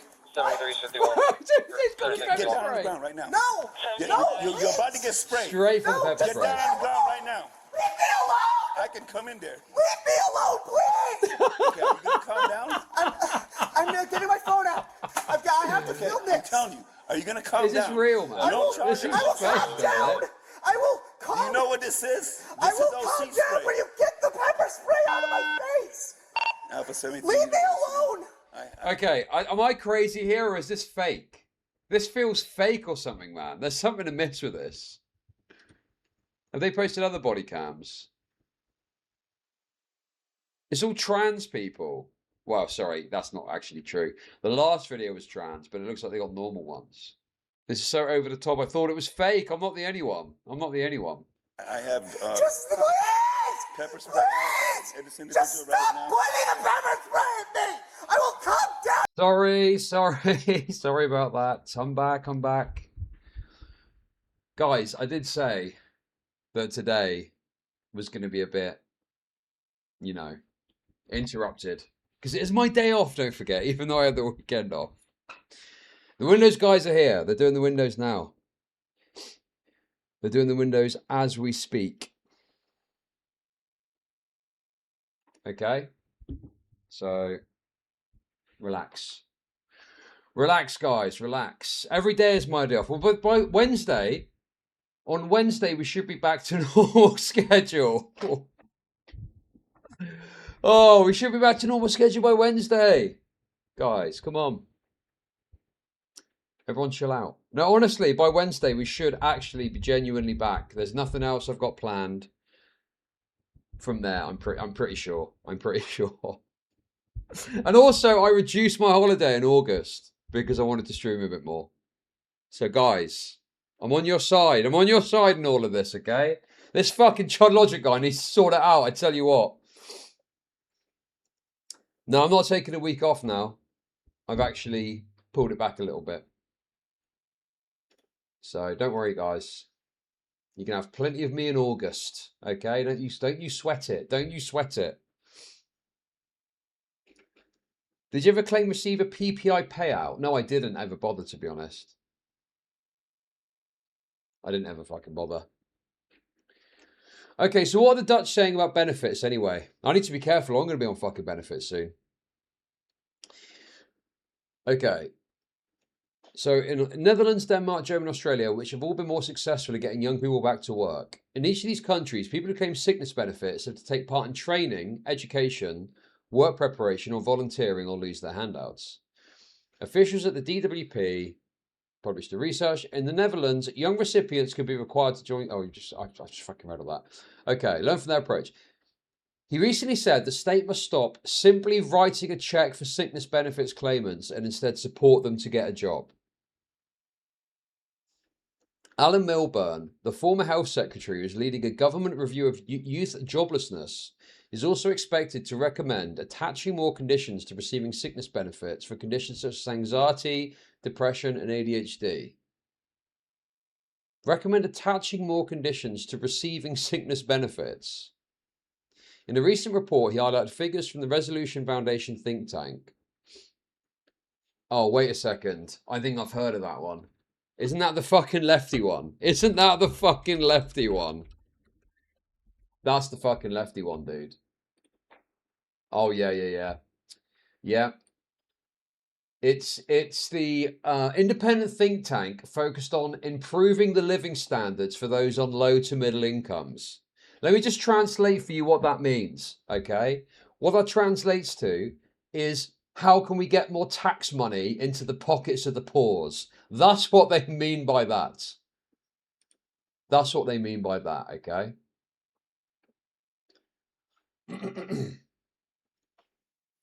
Revenue, 1.8 million. Ooh.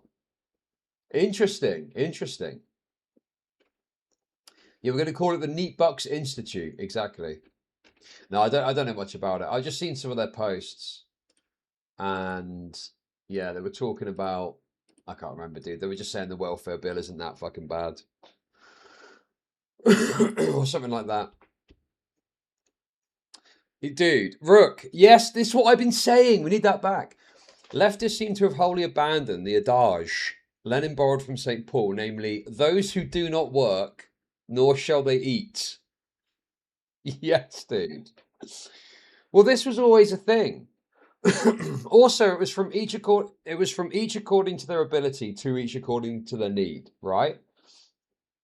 And some people seem to think that means you should be a bed blob and get supported. But then you're not thinking about what is their ability, you know? Because their ability, what that to me refers to, is more so some wheelchair riddled freak, not some fucking young person that's a bit sad, sat at home getting pumped full of tax dollars. In a recent report, he highlighted figures by the Resolute Finance think tank, which found that 84% of young people receive the health element of universal credit were not required to undertake any work-readying activities. Mr. Milburn wrote, these failures in the welfare system help to explain why in the UK, growing levels of anxiety among young people are translating into high levels of economic inactivity than in comparable countries. This is not sustainable, either for the young people themselves or for the taxpayer footing the price for the system failure. Okay. Oh, that would be interesting. Burnham's going to do an interview at some point today talking about this. Excellent news. Excellent news. Figures published on Sunday show that 75,000 roles for those aged 16 to 18 have been lost since Labour came to power. Jesus. According to HMRC, the number of under 18s on payrolls has fallen by 75,000. Oh, speaking of HMRC, I'll tell you another thing that I saw that was interesting. Scotland increased their top rate of income tax because of devolution. Each part can set their own income tax levels, right? Scotland increased the top rate of income tax to 48%, 48 pence of the pound, and apparently it actually dropped their revenues. It apparently dropped their tax revenues. I saw a bunch of tax boffins talking about it, talking about the Laffer curve, the Laffer curve. Yes, exactly. And it was, an example of that Laffer curve effect of, it changing people's behavior to actually reduce it. Chief Logic's docket. Can we get more Gary Snark? Yes, we're going to do it now. We're going to do it now. Guys, hey! Thank you for 333. Yo, it's almost a year since you were raped on YouTube and started doing kick more. How about some cheeky dress to impress to celebrate next month? I don't know about that. I'm not sure about that. But that was a classic. That's true. Dude, it's true, man. It's nearly August. It's nearly August 2026. The August incident. Yes, the August incident.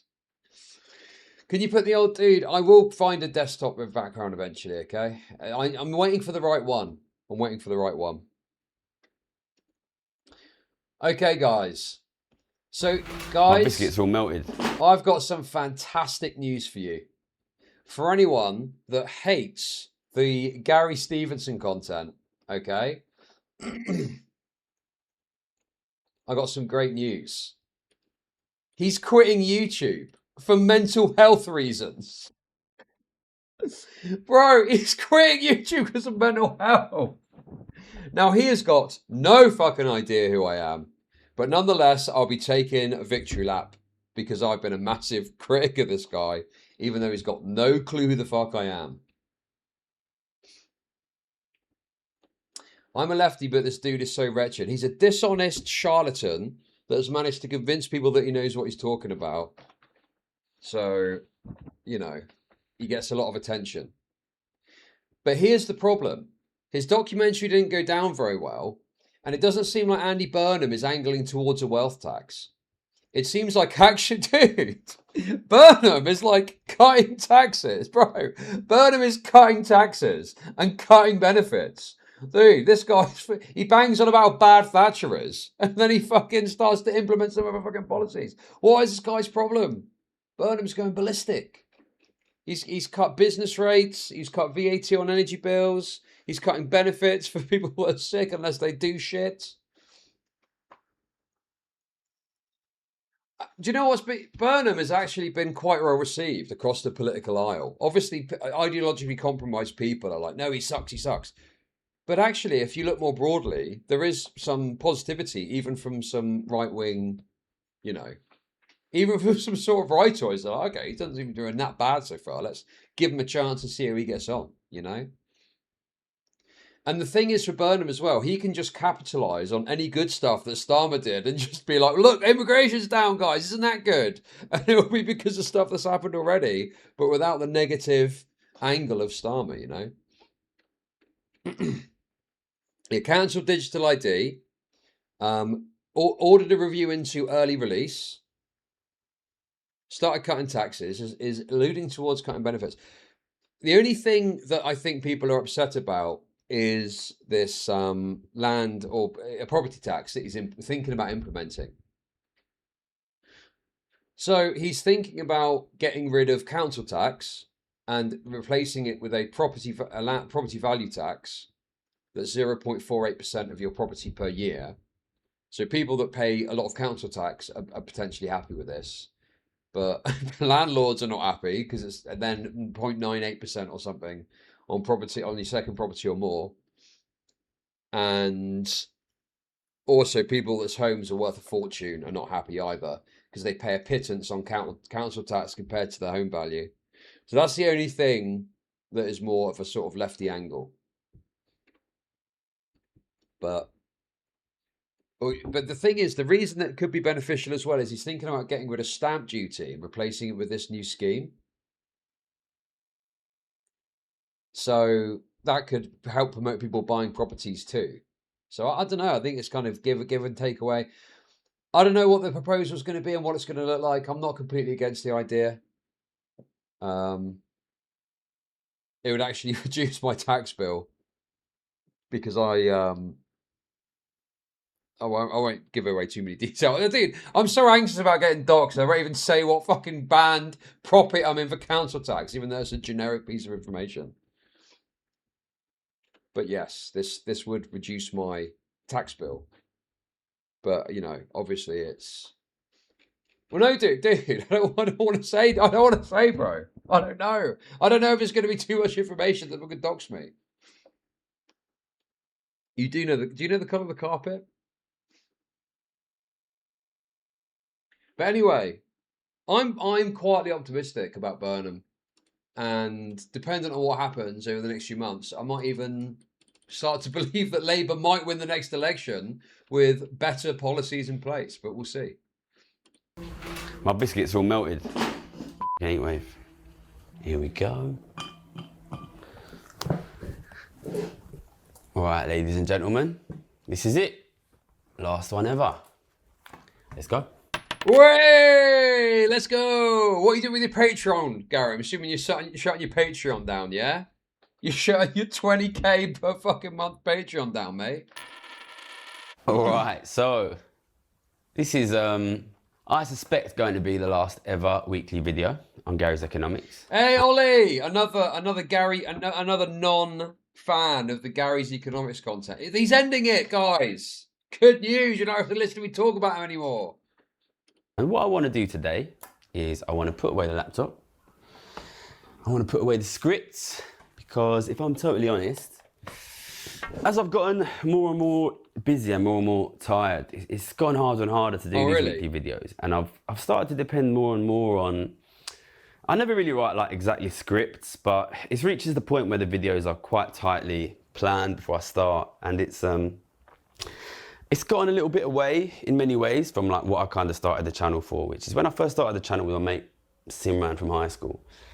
We did the first video and then we did a scripted video and I hated it. And I said, we never do any scripts. We're just going to go understand the concept 100%, and then you can just shoot straight from the hip. But as it's gotten bigger and bigger, and as it's become more and more politically powerful and important, and I've had so many other things going on, I've had to increasingly rely on quite extensively researching and planning the videos. What does he do? This is, okay. He is a fucking liar, bro. There's no planning that goes into his video. He occasionally throws up a graph. The rest of it is just saying shit. He's full of it, dude. Honestly, man, he is just the same as all the fucking lefty grifters that used to knock about the place. Like, who was that guy? There was one I always remember. He wore a balaclava. Bay Area 251 or something his name was. And he used to do videos about spreading socialism. And all of his content was just talking about China and how based China is all the fucking time. There's that. Innuendo Studios is another example. You know. So what do you mean planning and preparation? I mean, to be fair to Innuendo Studios, he at least put some effort into researching stuff for his video, I think. Even if it was gay. He just puts a couple of fucking bickies out and goes, yeah, we got to tax the rich, innit? We got to tax the rich. And I don't know, it feels to me like it's kind of sometimes lost something, even though I'm really proud of the work that we've done. And since today is going to be the last ever, probably, weekly video on the channel, I thought I'd do something for me, which is leave... Dude, lazy PragerU-esque content for leftoid bed blobs. Yes, look, the graph thing was so crazy, man, when he was literally drawing out this PragerU-esque graph that didn't show anything, that he just drew. And it started outside of the boundaries of the graph as well. Oh my God, man. Crazy stuff. I cannot believe it. This dude has been eviscerated on live TV by like 20 different economists, high-profile media people, humiliated in front of millions of people. The one thing gets him to get a YouTube comments. What? Really? Is that what it is? Well, the thing is for Gary is that his whole grift works on the basis that he's going up against the bad guys, the big, bad, Thatcherite, libertarian economists, and he's promoting this idea of taxing the wealth and giving it back, Robin Hood-esque. But if his audience or lefties start to not like what he's saying, well, that's a problem, because as long as the lefties like him, that's good. But if the lefties don't like him anymore, or there's more of a split commentary on him, then that's an issue. And I don't know, man, I've not followed it, but are people questioning it now? They should do, dude. If you're a fucking lefty, okay, you should be questioning what this guy is saying. Because if you do genuinely believe that some sort of wealth tax is a legitimate purpose to forwarding our economic thing or something, if you genuinely believe that, that's a totally fine thing to believe. But why are you allowing an advocate who's a total grifter that's full of shit to promote this for you, you know, to push this for you? You want someone that's a bit sharper and a bit more on the money and actually does his work and does his research to tell you what the fucking deal with it is, you know?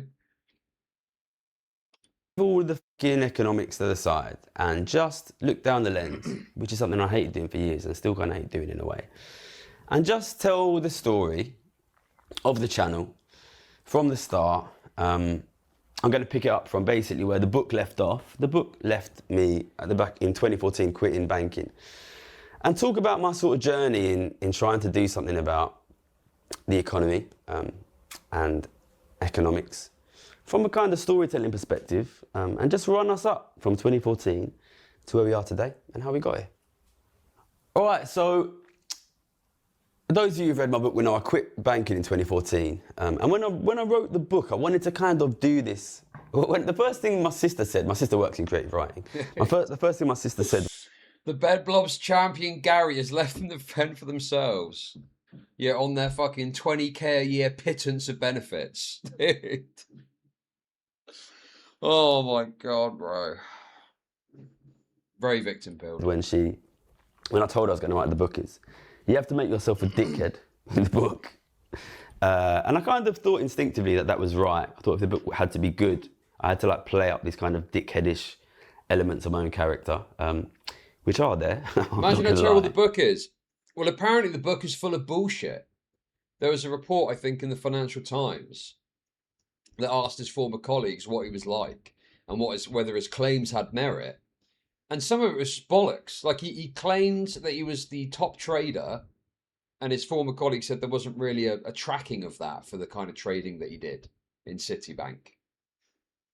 And there was a bunch of other claims as well, like even more trivial things that he just kind of bullshitted about, you know, and massively overstated what he'd done. And this idea that he had this amazing bet and he fucking knew the ins and outs of it, it's not really that impressive, you know? He wants to act like he's got this super impressive record on predicting things. Right, that's bullshit too. Okay, I've not watched this yet. I'm watching it together with you because I knew this would be a journey for all of us. Okay, right? Okay, right? Are you telling me he keeps the Patreon? He doesn't keep the Patreon, does he? Surely he's going to close that down if he's not making videos anymore. Boldrick, yo, 9 months. I can no longer be aborted in several US states. Let's go. Very good, very good, very good. And I wanted to do this thing where I made it in the book kind of like morally ambiguous. Like, is he really quitting because he wants to do something about the economy? Or is he just trying to quit because he wants to get his money? But the truth is, I quit in August 2014. I moved back from Tokyo back to London. And I did start, like from day one, I was immediately trying to understand how do you actually do something about rapidly growing inequality and rapidly falling living standards? And I didn't really know what I was doing. And the first thing I did when I come home was I left my bike in Japan. I borrowed a bike. Sadly, you're well, I asked my brother. Oh boy, it's Gary Rapidonomics. Look, Gary's raped, ha ha ha. Thank you, Scrimpin. Thank you for the kicks. I do wonder if the backlash to his documentary has led to this. Because even like The Guardian, which normally is on his side, because it's like a sort of more lefty newspaper, even The Guardian slated it and said it fucking sucked and said he got fucking owned. So I do wonder if it's the lefty pushback that's actually got him upset. Because obviously all the righties are he can just frame it as, you know, greedy, wealthy conservatives that don't want to pay their fair share or something, you know? Brother, if he'd give me his old bike. It was terrible. Crashed it terrible immediately. Knocked both my front teeth out. Woke up in intensive care with both my parents there.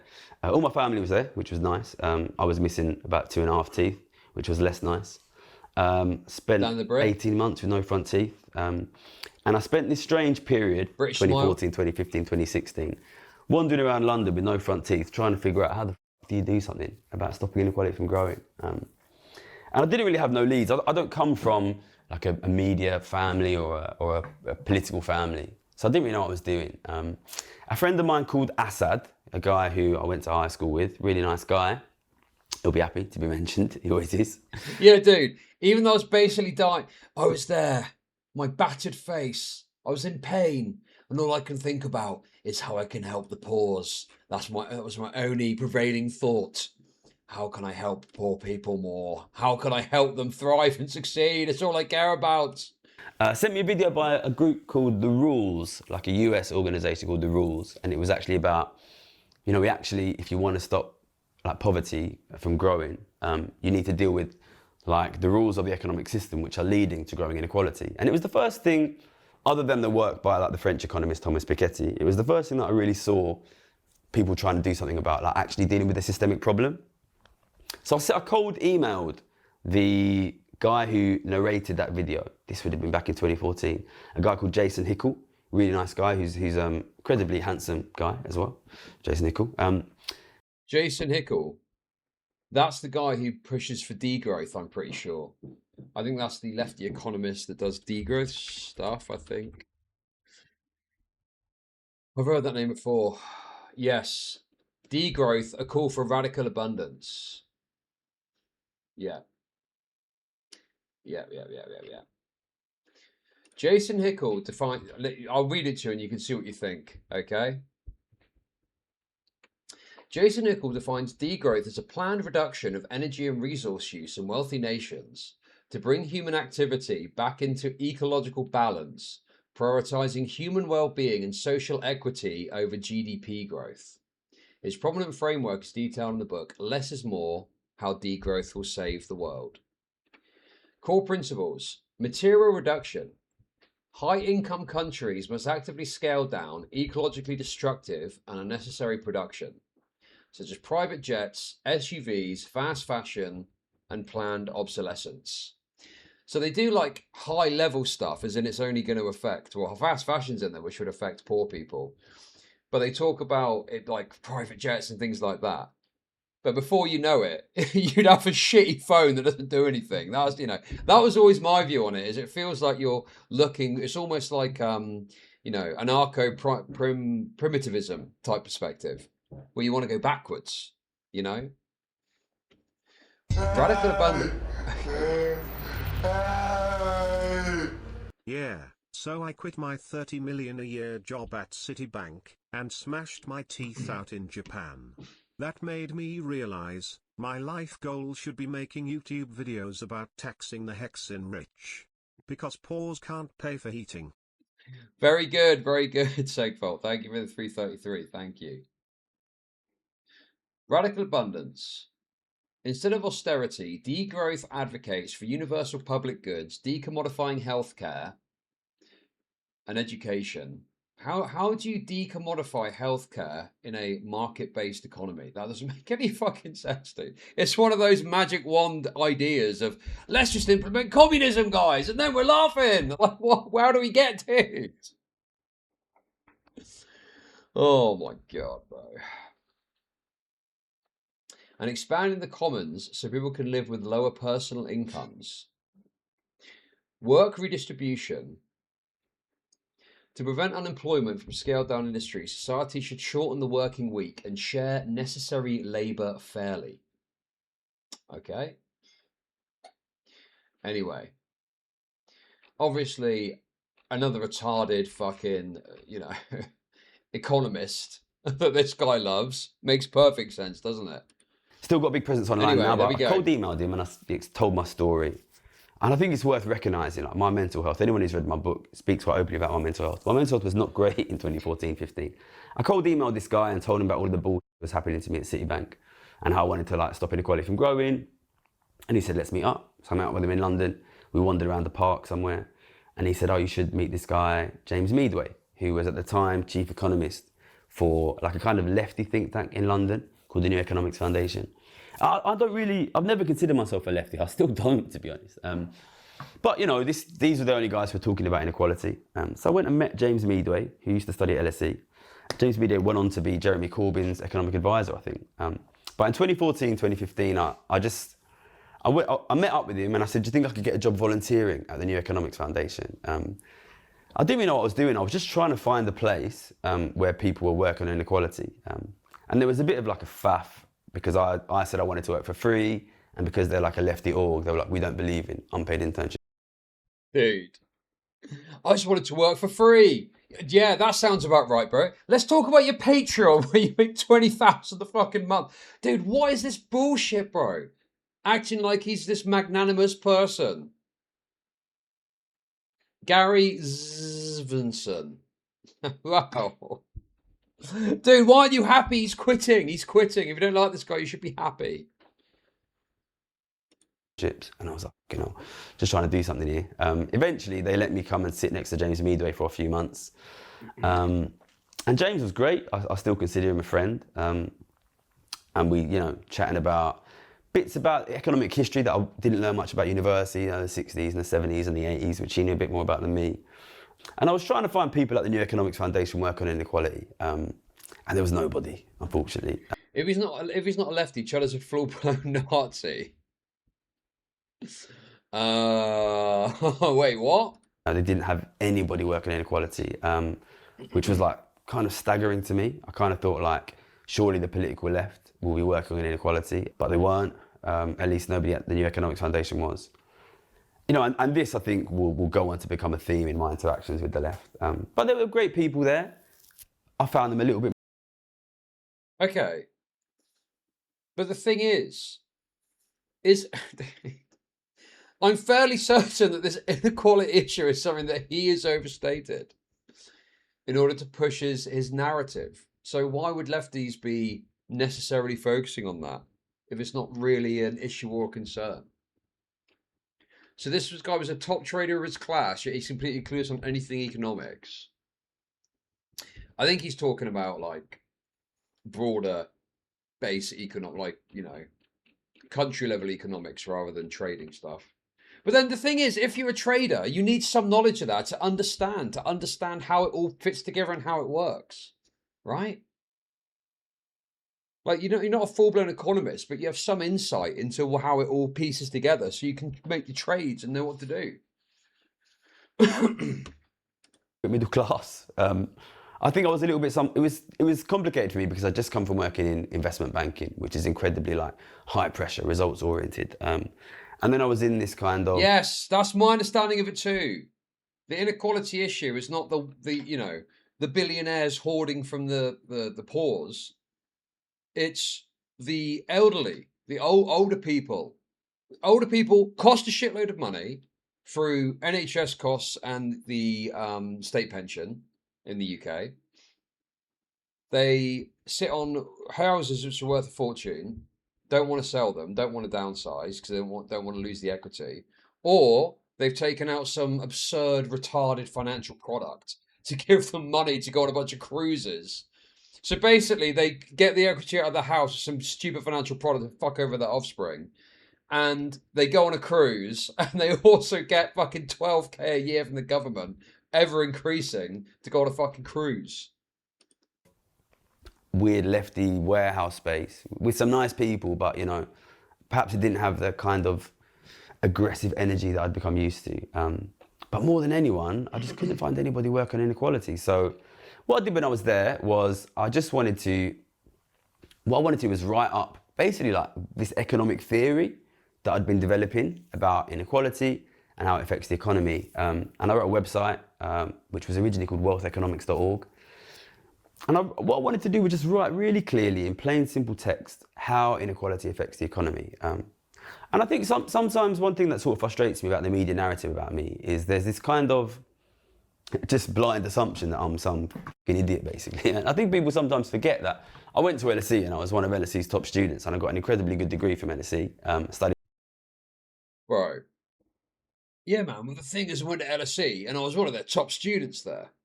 One thing I've noticed, I don't know, in what I've seen at least, is that this guy used to say he was a top trader, but he doesn't say that anymore.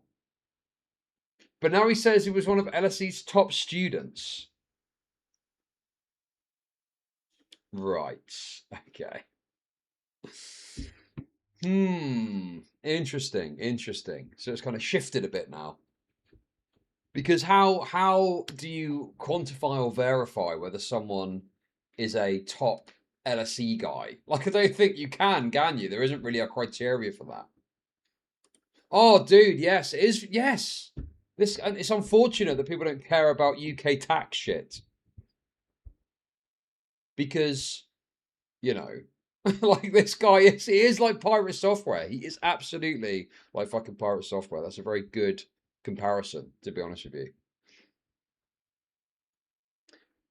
Maths and economics. I went and worked in finance and I saw that the predictions were wrong. And I spent a lot of time trying to understand, like in quite detail really, like what specifically is it that is missing from mainstream economic theory that is causing us to like continually make these incorrect predictions. You know, I'd witnessed a long period of economists and traders continually predicting the economy would improve, but I didn't. And I think sometimes the narrative about me is quite funny in a way, because I'll come out and say, I've studied economics and I've worked in economics. And I should be paid retard payments for walking through this endless eco-slop marsh of chart to reach the Nick Fuentes interview.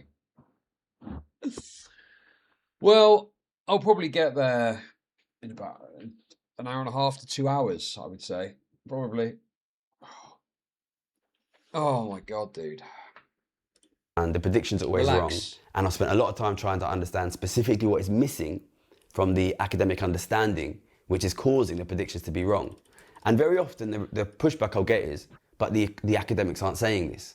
And it's the exact thing that I've tried to do is try to understand the exact specific thing that the academics are missing.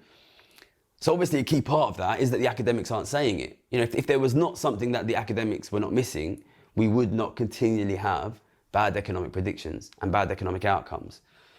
So I think one thing that's what I really wanted at the time. Do we have bad economic predictions? Like, dude, I don't know if that's true, like, all the time. I don't think that's true, is it? Gary Stevenson achieved straight first-class marks during his time at LSE, specifically earning first in his second year and straight first in his final year before graduating a BSc in economics in 2008. Well, if that's the case, why is he such a fucking moron? How did that work? How does that work, exactly? Time was just to write this theory down. So I spent a lot of time writing this theory down. It's still, if you look at my website now, which is a lot more professional than that website I made then, it's still in there in a little corner called Theory, and you can go read it. I think Oscar, my channel manager, has patched it up a little bit to make it less obvious that it was written in 2014. But I wrote this website, really clear website, 2014, 2015. Really good. Put my heart into it. And then obviously I realised, like, I told all my friends and family, but like, you know, didn't change the world. Also, I don't think my critique is too broad.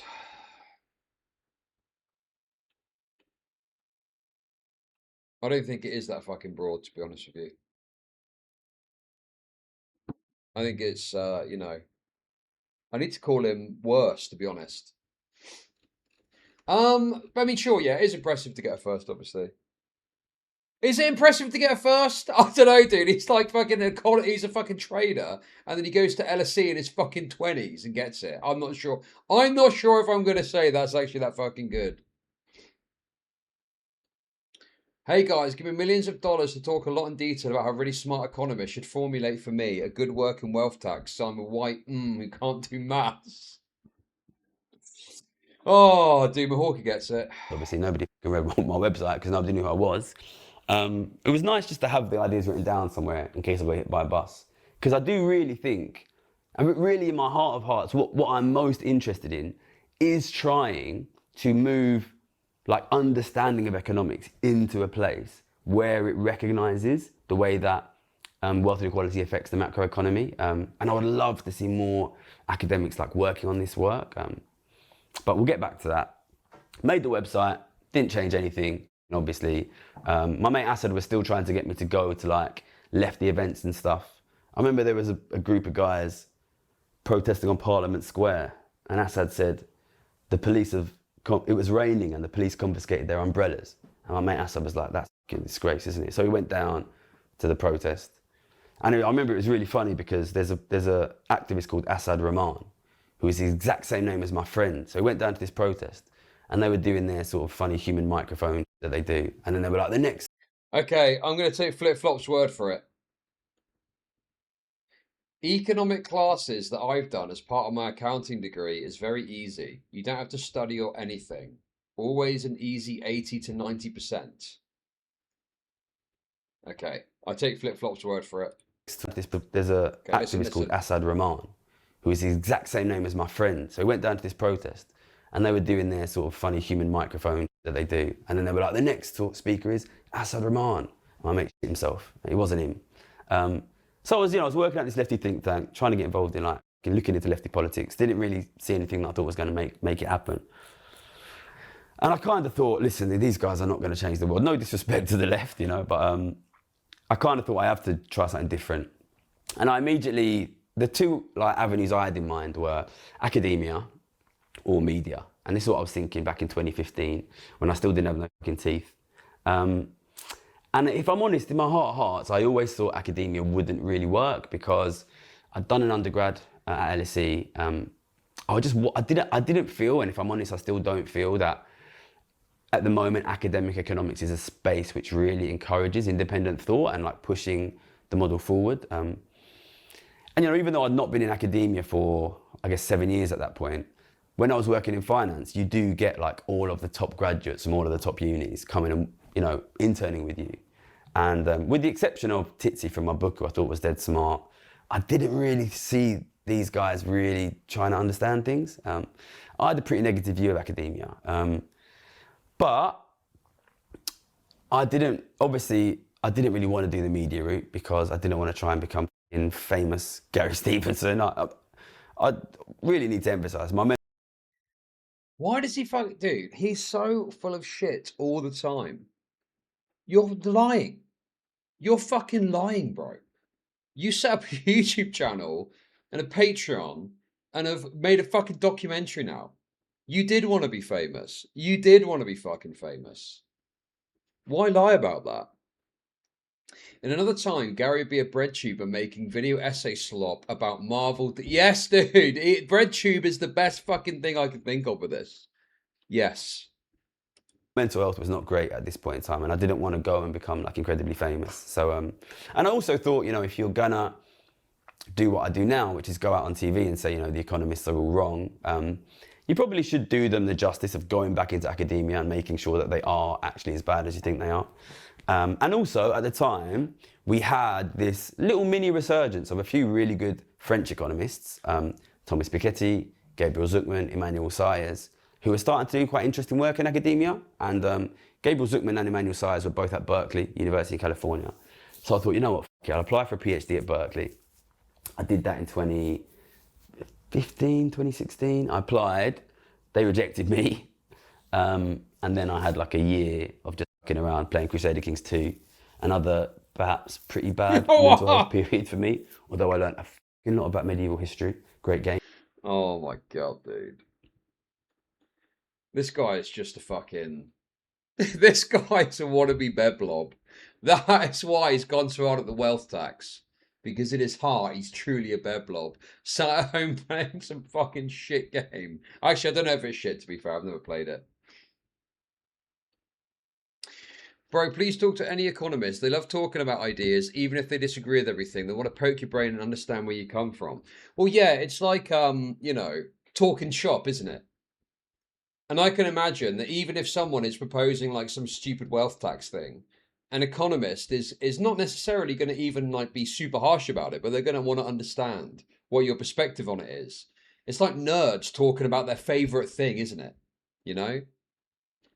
So they're going to get into it and talk about it and discuss it, and they're going to have all these different perspectives and angles and views and blah, blah, blah. So this idea that it's not like that just doesn't really strike me as correct. Because I can imagine people would be very interested to understand and see, and, you know, is it not like a science thing? Science. Where it's supposed to be, you test your ideas and you make sure that you're correct and so on and so forth. They want to understand why you think about it, like the calculations. Yeah, like that Dan Needle guy, right, posted about the Scotland increasing the income tax and it leading to a decrease of tax revenue from that group. He posted excitedly about it, like, "Oh, an experiment! Oh, I get to see the experiment! Oh, what's happened? Wow! Oh my God!" And to me, that is the aspect of these guys, is they're just fucking nerds and they love an experiment and how does this work, and oh, the Laffer curve, oh, look at the Laffer curve, the bloody Laffer curve, the fucking Laffer curve, the fucking Laffer curve, like that, you know. And Crusader Kings 2, be careful, incredibly addictive. Can you hear this, by the way? Can you hear that in the background? You can hear that, can't you? Like I say, guys, a bit of a disrupted thing today, but it's okay. I'm still here at least. I'm still here, guys. Oh. And the next year, I decided to be a bit more serious. I applied to a load of universities. Oh, I see. Eternal Drizzle is like a retarded lefty. That makes perfect sense. Just because it has math doesn't make it a science retard. Okay, the economy and the way it's structured functions in a certain way, in a certain fashion. And there's, you know, input A happens that leads to output A, and so on and so forth. So I understand people want to do the kind of, oh, and act like it doesn't exist. Dude, the lefty thing from back in the day of like, it doesn't even exist. The stock market's not real. Do you remember that one? The stock market's not real though. It doesn't exist. It's all fake money. It's the kind of shit that sounds good when you're a 14-year-old that's just watched the Zeitgeist experiment or whatever the fuck it was called for the first time, you know? Universities, got rejected from Berkeley again. Eventually went back to Oxford. So, went to Oxford. I didn't do my undergrad at Oxford. And I was at Oxford from 2017 to 2019. And that was really like it was really fun in a way. I was like one of the older people. I was about to turn 31 when I started. To be honest, between 2013 and 2017, I didn't really work. I was just sort of floating Dude, around. that is so true, man.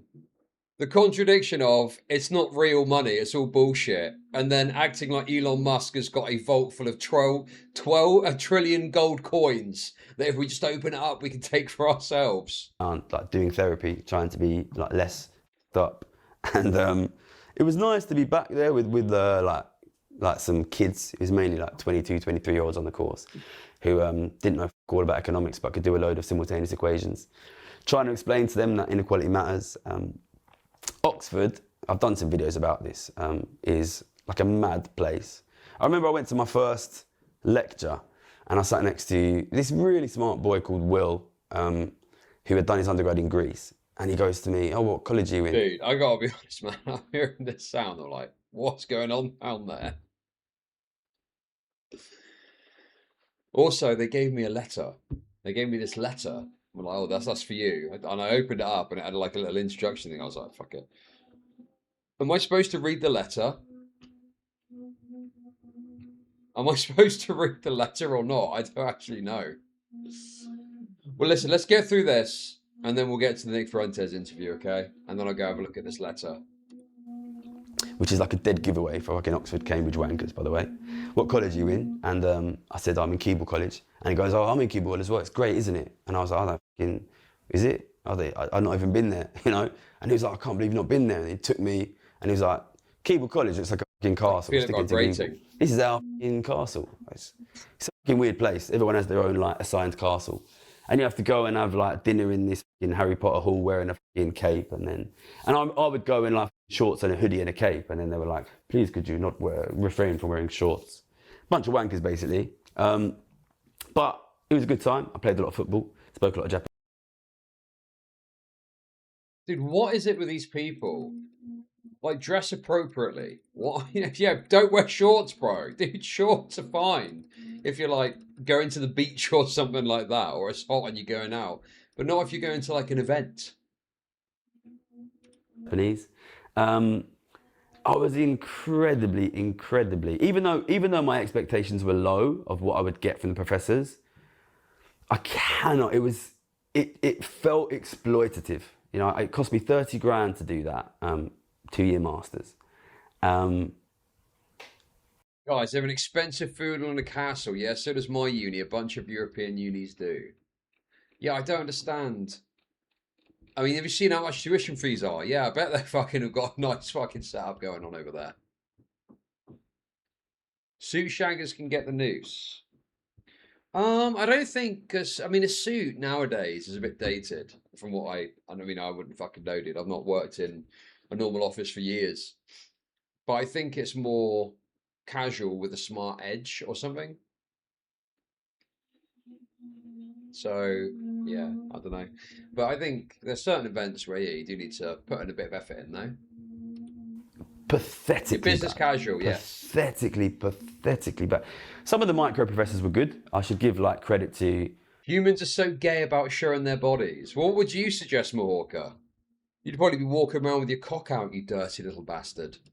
Paul Klemperer and Meg Myers, who tried to do well. But the macroeconomics guys could not give two shits about us or about the economy. You know, I've told this story a few times, but you know, I had one of my early lectures was on interest rates, and obviously that's why I was a very successful interest rate trader. I went to the presser afterwards, you know, can we talk about why? Dude, exploitative, says the guy who slugs $100 tickets to his gay fake seminars on how to eat the rich. Yeah, dude, that's another angle that I feel is really unexplored, is how much money he has taken off of his fucking audience. And for what? What does he do with that money? Where does it go? You know? Okay, I'm listening to the Reddit story, I'm listening. But Paul Klemperer and Meg Myers, who tried to do well. But the macroeconomics guys could not give two shits about us or about the economy. You know, I've told this story a few times, but you know, I had one of my early lectures was on interest rates, and obviously that's why I was a very successful interest rate trader. I went to the presser afterwards, you know, can we talk about why we've been so wrong about interest rates for so long? You know, I'd made millions of pounds betting that rates would stay zero, but people had consistently said rates will go back up, the economy will renormalise. And he just said to me, no, we always knew rates would stay zero, which is like categorically wrong. And I was just like, I couldn't believe like somebody teaching interest rates at Oxford would not be aware that we had been mispredicting interest rates for 9 years. Pathetically bad. And I went home and showed him the data, and he was just like, oh yeah, you're right, we have been wrong for 9 years. You know, didn't even want to fucking talk about it. Like, I just, and of course I want to be clear, you know, there are people in academia who are good. Yeah, dude. You know, I've sung. So this story sounds preposterous to me. Yeah, I was talking to this guy, and he didn't believe me about the interest rates, which I'm always right about, by the way. I'm always correct about. I get it exactly right every time. I'm never wrong about that. I'm never wrong. So anyway, I took him back and I saw him the data, and he was like, yeah, you're right. Oh my God. Very Reddit gold tier story. And this idea that he is the only one person amongst all of these guys who are studying this that knows what he's talking about. Fuck off, bro. It's complete bollocks. And the bragging, the fucking bragging, man. It is never ending with this guy. Constant braggadocious shit.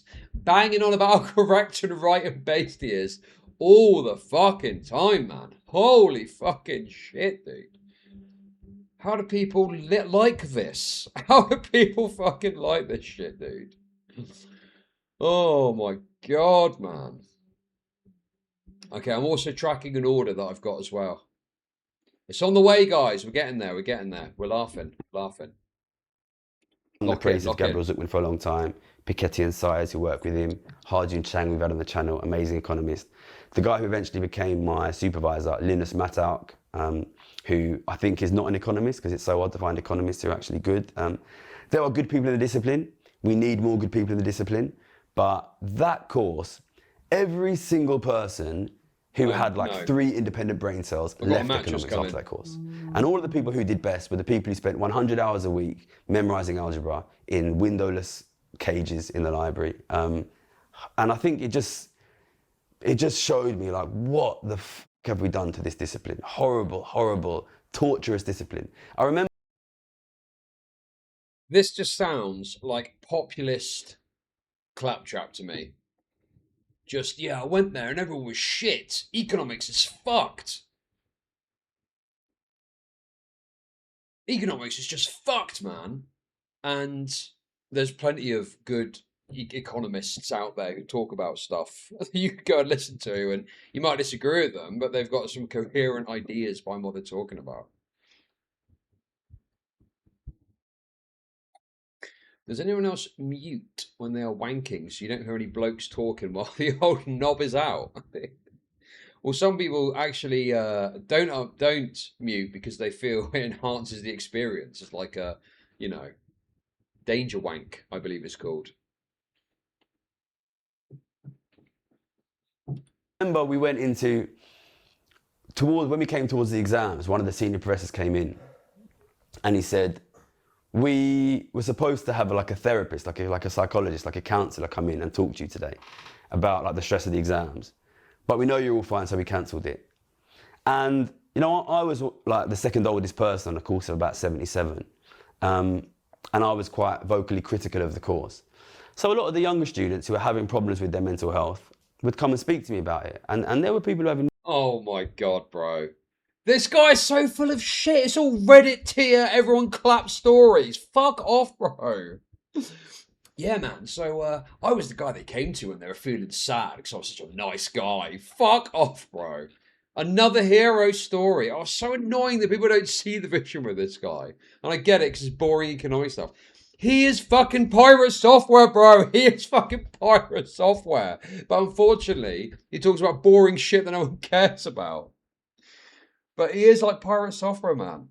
I see it. I see it so clearly. Really, really serious mental health problems. It's an absolute hothouse environment, incredibly hostile. And it's so difficult for them to examine and fail people because everyone is like number one. You just hate the poor. Yes, correct. I do, especially the disabled ones. What's that got to do with it, though? In their undergrad. So they almost create this hothouse environment. Bro, I actually, dude, I actually don't hate the poor, right? I have been poor myself, okay? And I just know that the best thing to do is not whatever the fuck this guy's talking about, waiting for someone to come along and convince the government to take money off the wealthy to give to you via, you know, the mechanism of state. Like, it's fucking stupid, bro.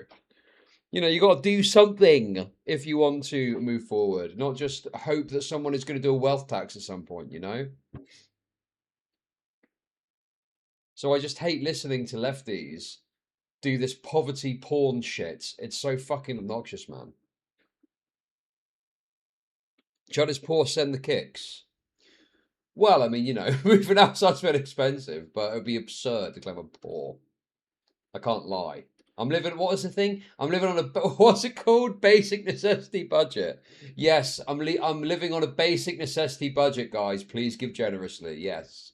To try and see who they can force to have a mental breakdown. And most of the people who failed that courses failed because of some form of mental breakdown. And just, I think it really taught me something about like the British like upper classes and how fucking horrible that they often are, which you'll have seen a lot of in the last couple of weeks.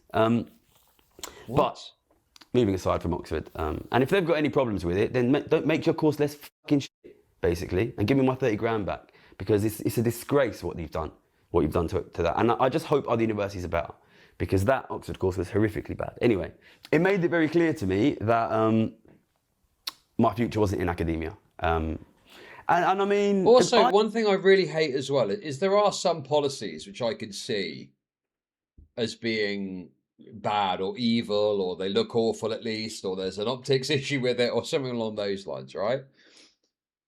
But the reality is there's some people that have just got different economic opinions of what the best thing to do is, you know? Like there's someone that could be advocating for a certain policy and the impact might seem bad. Like a great example is what we were looking at earlier. Oh, if you want your fucking sickness benefits, you need to do something towards work. People might frame that or see that as some sort of evil, horrible thing. But actually, there's a broader benefit there to the person that it's affecting to incentivize them to actually get their fucking ass moving and move forward, you know. And it's not necessarily just a sort of negative thing, a thing of harming them or something, you know. So I think that there's this framing of certain people's perspectives as fundamentally evil, when I agree there can be some evil policies, but it's not always the case, you know? I wrote my thesis, it's on my website, you can have a look at it. If you say would work in the coal mine, do more academic work, but I just couldn't trust these idiots to recognise good work, you know, and I think it's... Bro, that is a fucking cope, bro. I wrote my thesis, it's on my website, you can have a look at it. I would love to do more academic work, but I just couldn't trust these idiots to recognise good work, you know. That's bullshit. The reason he doesn't do more academic work is because he's making a fucking fortune off of Patreon. That's why. It's very simple. Because if you wanted to, you would do it, okay? There's tons of fucking economic academic work that gets done, that gets looked at, assessed, discussed, etc. And you know, dude, look at fucking Dan Needle. I love that Dan Needle guy. Dan Needle, Tax Policy Associates, constantly putting out papers and academic research about different proposals and things that are happening. Constantly putting shit out there. And this guy's like, nah, they wouldn't recognise good work. Yes, they would. If you put out a well-sourced, well-reasoned, well-argued paper, people would take note and talk about it and discuss it, you know?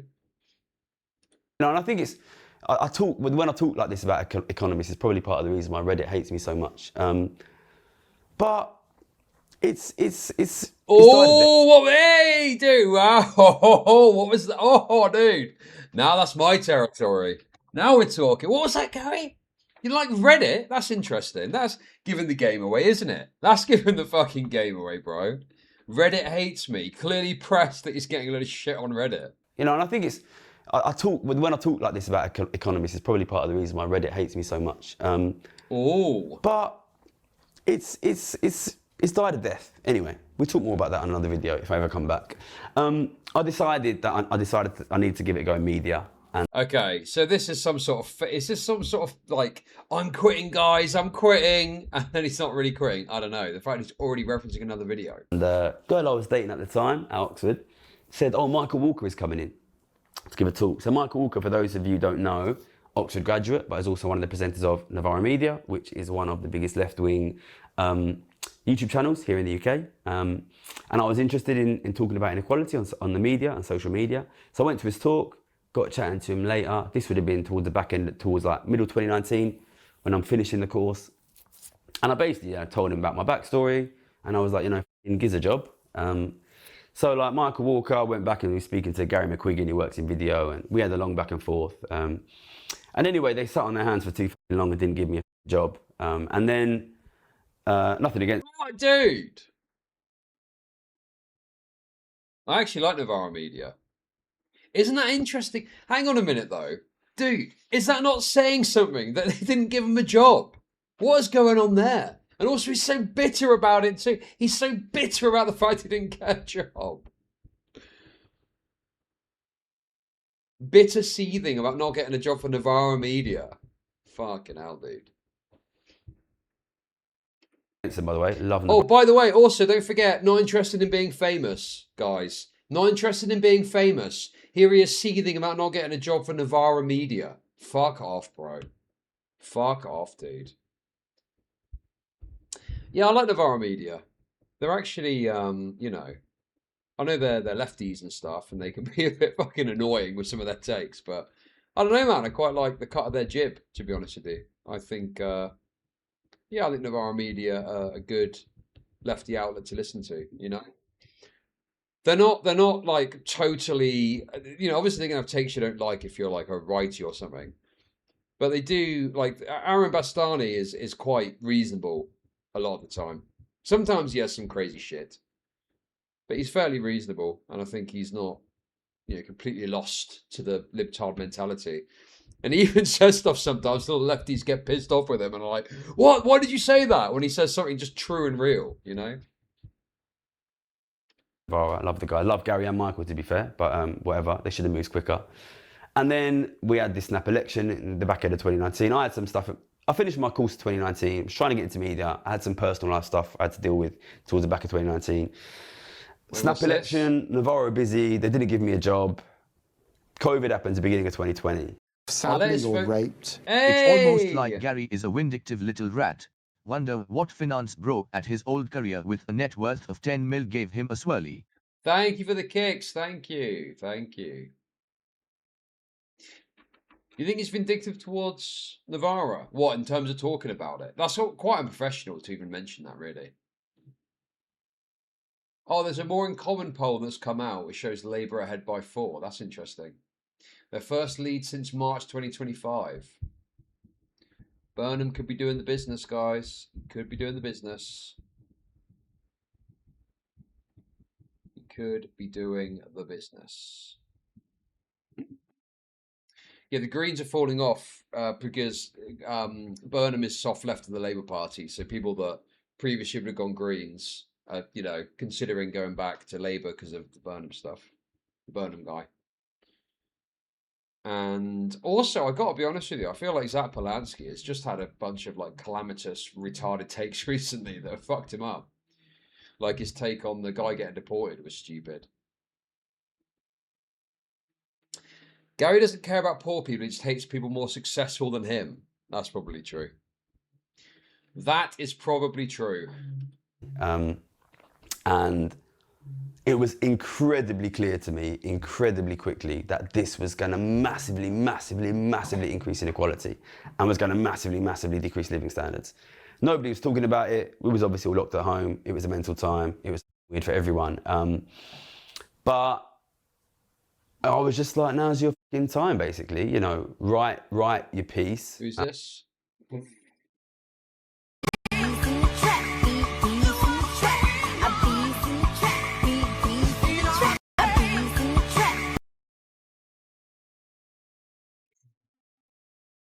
Oh. Wow. That's pathetic, isn't it? That's fucking pathetic, dude. Why do politicians have to do this cringe shit? Because they want to be normal. They want to be like affable, you know? They want to be liked by voters. I thought gays could dance. True. Yeah, I wonder why they're losing. Well, the other thing as well is that obviously, dude. But Burnham is doing some things which are necessary, but the Greens are like belly aching about it, right? So I think more extreme Green Party, you know, obsessives are going to still support the Greens. Dude, the reality is, man, the Greens are a fucking waste of time, dude. I know there was some excited polling that said they were going to get like 70 seats or some shit, right? But if you want a lefty party, Labour are the only game in fucking town, okay? The Greens to Labour are restore to reform. That's just the reality of it. You're not going to get the Greens, not going to get any substantive power even if you do vote for them. So a Labour Party, I understand not liking Starmer, but a Labour Party led by Burnham is as left as it's going to get. Further left than that, you're looking at Corbyn, and look at how fucking Corbyn went. Restore probably do have a better chance, especially with Nigel Farage's recent stuff. But, you know, you see my broad point, is that it's a waste of time looking at the Greens if you want some sort of lefty policy, you know, that's achievable. And a big thing I did, I started trading again. I opened like a spread betting account, put a massive bet on the gold price, because I could see really clearly asset prices were going to go through the roof, inequality was going to go through the roof. I think it's quite funny, I started trading again at the same time I started writing, and I wrote this article explaining what would happen, cost of living crisis, inflation crisis, austerity, house price rises, stock price rises, a gold price rise. And I just sent it to like the local Momentum group. Like I said, I'm not really a lefty, but my mate Assad was a massive lefty and he was really involved in it. Bro, Momentum. What happened to Momentum, dude? Bro, Momentum were like all over the place when Corbyn was leading the Labour Party. And they've like died a death ever since fucking Starmer took over. Do you remember fucking Momentum constantly pushing out Corbynite propaganda? And somebody got in touch with me, I think it might have been one of Jeremy Corbyn's sons, and said, oh, what you should do is email this guy, Laurie McFarlane, at Open Democracy. So I emailed this guy, Open Democracy, sent them this article, he loved it, great editor, great guy, Scottish lad. That went up. I'm expecting over the next 12 months, the media will absolutely demonise Andy and turn him into Starmer 2.0 and Labour will be back to square one. But the thing is, the way that you combat that is you have strong communications. You know, Alistair Campbell, Blair, remember that? Dude, that, bro, their ability to fucking spin stuff was absurd. You know, there obviously the Iraq War, there were some complications around that and so on. But the point is, if you have a good communication strategy, whilst it's not a total thing, you can have some ability to push back against it, you know? And also you need to have some stuff that at least moderates the right or just deranged attacks against you. And I've seen some positive reporting for dude. Fucking Fraser Nelson at the Times was saying that he liked the look of some of the stuff Burnham was doing. That story earlier about cutting benefits, it was framed as in scrabbling to get money for defence, but they were at least talking about Burnham cutting benefits for like fucking the sickly, which right-oids fucking love. Alistair would go on and literally rape any journo, said Bastard about Blair. Yes, you need that sort of energy back. You need the people not behind the scenes. You need them getting out there and giving out bollockings. It was massive, and then suddenly everybody wanted me to write for them. And weird time, obviously, COVID locked at home. I wrote for The Guardian, I wrote for, I don't even know, I wrote for The Express, Washington Post. Who was I writing for? I don't know. I wrote for everyone in 2020. And Labour were talking to me, I can probably say it now because it was years ago. Even Labour started talking to me, and this is why the Wealth Tax Commission kind of got done, because I was saying there's going to be a massive increase in inequality, maybe we should do something about it. And I weirdly started to become like quite influential in these like kind of lefty wanker spaces. Love these guys, I shouldn't have said that, take that back. Cut that out, surely. Lefty wanker spaces. This whole thing comes across as so fucking bitter, bro. It comes across as so fucking bitter, doesn't it? He's like bitter that he's not got this wealth tax shit that he keeps pushing for. Gordon Brown punched a guy. No, that was what was his face? John Prescott. That was John Prescott. Punched a guy. But then that's for self-defense. Someone chucked an egg at him. Self-defense. Self-defense. Gordon Brown called an old woman racist on a hot mic and had to go and apologise to her. That was a classic, dude. Oh. I hate this guy's predictions. Gold goes up during uncertain times, but on average doesn't grow faster than the stock market, so isn't a profitable trade over wealth inequality. Did that out. And I was being really successful. It was like, it was right for everyone. It was getting out there. But I really started to feel like we weren't hitting the fucking public. Like, you know, these lefty spaces and these media spaces and these Guardian spaces, these broadsheet spaces, they don't really penetrate like regular people's lives. And Bro, 100% without question, that is a bitter thought towards the fact that The Guardian gave his documentary a shit review. I guarantee it 100%. I'm telling you, I fucking know. I know people, okay?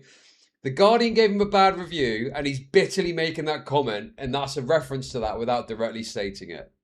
In the fucking public, like, you know, these lefty spaces and these media spaces and these Guardian spaces, these broadsheet spaces, they don't really penetrate like regular people's lives. And I was really... Yeah, The Guardian just doesn't penetrate people's lives after they gave him a 2-star review for a shit documentary. Worried about what was going to happen. I was saying bad things were going to happen, and my friends were saying, is that really going to happen?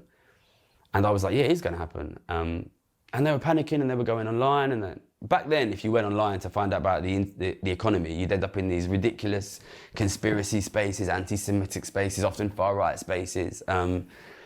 And I could see, like, it's all run by Jews. That's the gap there is social media. So I was on my high school WhatsApp group, and I was trying to convince these lefty guys to make videos, you know, and they weren't in. Everyone but me is lefty slop, total bitter lolcow shit. Yes, dude, this guy should be seen as a lolcow, but he's not seen like that because he's not in that kind of arena.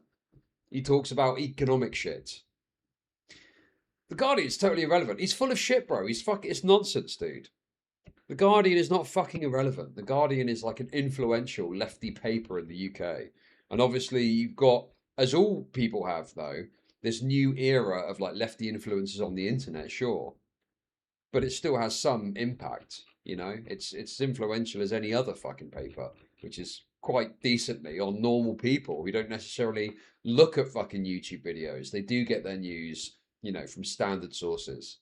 Interested, and I was just like bitching about them to my high school mates, and then one of my mates, Simran, who's a dentist, said, oh, you know, I've got some camera equipment, why don't you just come and like shoot in my like back room, you know, we'll put it up on YouTube. And I was like, yeah, we did that. We did the first ever video on this channel, which maybe we'll link to. Went up in June 2020. And I just took off all the writing, all the broadsheets and that, and I was like, let's just focus on video, because I just thought that was where the gap was. And me and Simran did videos for a couple of years, wandering around the streets, and we weren't too serious about it. And then in the beginning of 2022, I had a bad breakup back in 21. At the beginning of 2022, I was like, okay, let's get serious. I went to Colombia for 7 weeks, and then I come back like, let's get serious. We started doing weekly videos. The videos started to get good. And it reached a point where I was like, the videos are sick now. How can we bring people to it? And then the guy who is now my literary agent called me up and said, I love your articles, you've thought about writing a book.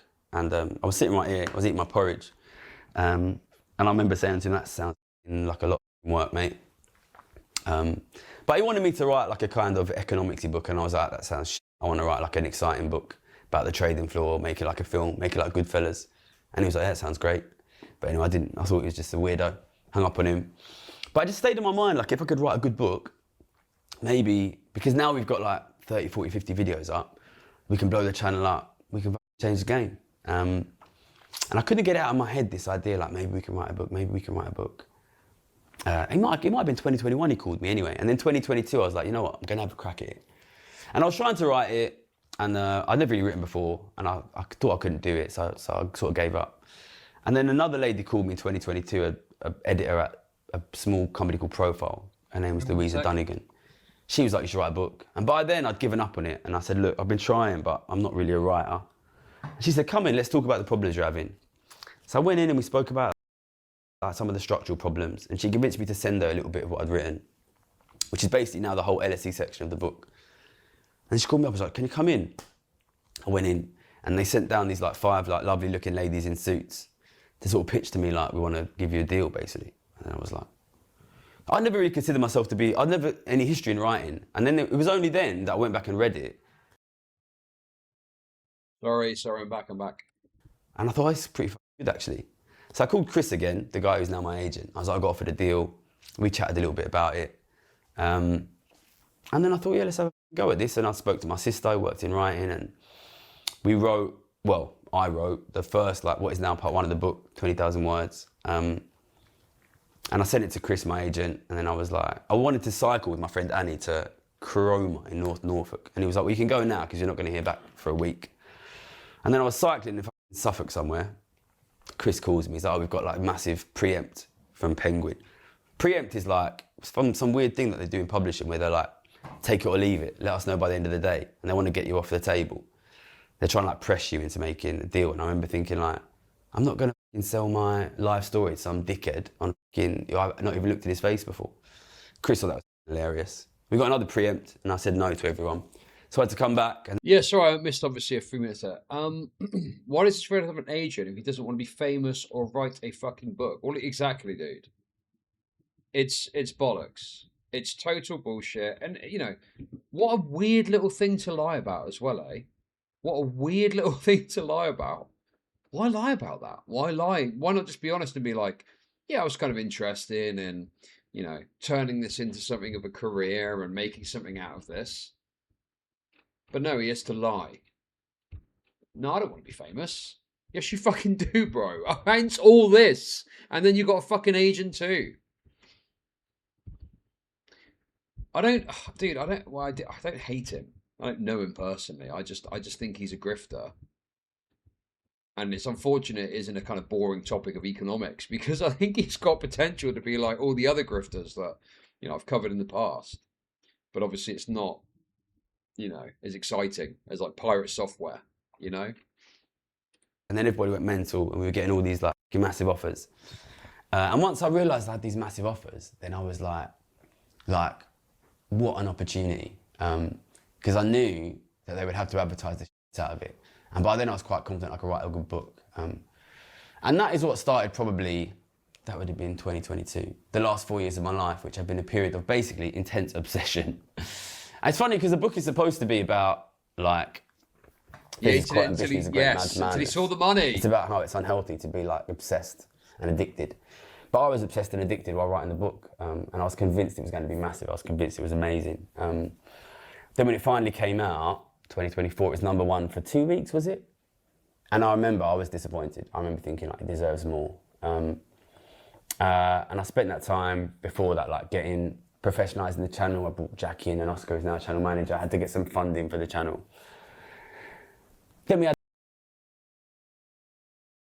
So I can see one person maybe being taken on.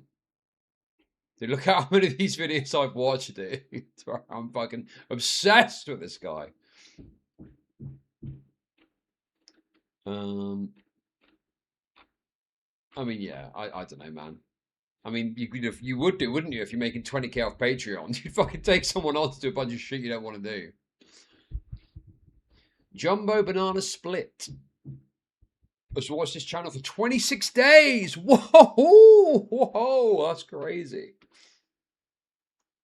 But there's so much of this that he could do himself. And the camera angle and shot and stuff is hardly fucking anything. He's just literally sat there with a video recording the whole time. We had the big press campaign in 2024. Anyway, guys, we're getting there. We're moving forward. We're getting there. We had the election in 2024. And we were not in any position to influence the election. My delivery's 2 stops away. And I was pissed. The 2024 election was early. I'll link to a video that I did before the 2024 election. And I was so pissed at how little influence we had. And a thing happened which I should mention, like when Liz Truss came in, which was, I don't know, like a year earlier, say, 2 years earlier. I remember when Liz Truss came in, and she cut all the taxes on the super rich and that. And because I'm looking at markets, I could see before most people like on the left that she was going to be forced to resign. But I could also see that it was going to cause a massive collapse in living standards. Another prediction, bro. Another prediction. Oh yeah, Liz Truss implemented a bunch of retarded, unpaid for economic tax cuts, and then she, dude, crashed the value of the pound, bro. Dude, what is this take? I could see it when no one else could, bro. Anyone with 2 brain cells to rub together could see that she was gonna have to fucking go because of the insane budget that she tried to push through. And I remember I went up to Labour conference because I was trying to influence the political left and I was trying to influence Labour. And it was in September. It was these 2 things happened exactly the same time. And I remember telling all these... Bro, I was super fucked by that, by the way, because I was literally in America when it happened. And normally, for $1, for a pound is worth like about $1.20, $1.30, say, something like that, right? And then whilst I was in America, it happened, and the value of the pound crashed. So a pound only got you $1. It was fucking mental, bro. It was fucking crazy. So I was literally like, I mean, it was fine. It wasn't like I was, broke. I could still, do what I wanted to do out there. But yeah, it was fucking tough. It was tough, man. Lefties, this is going to be disaster. Disaster pounded. for living standards. And she's going to have to resign. And they were all like, nah, she's never going to have to resign. I was like, no, it's so serious, she's going to have to resign. And then they were like, oh, that's going to be great. That's going to be great. Like, the Conservatives. Well, people really did. You genuinely had people that know about politics that were saying that Liz Truss wouldn't need to resign after she crashed the economy with a stupid fucking budget. Her stupid libertarian dream budget of a bunch of unfucking price tax cuts. They genuinely didn't think she'd have to resign.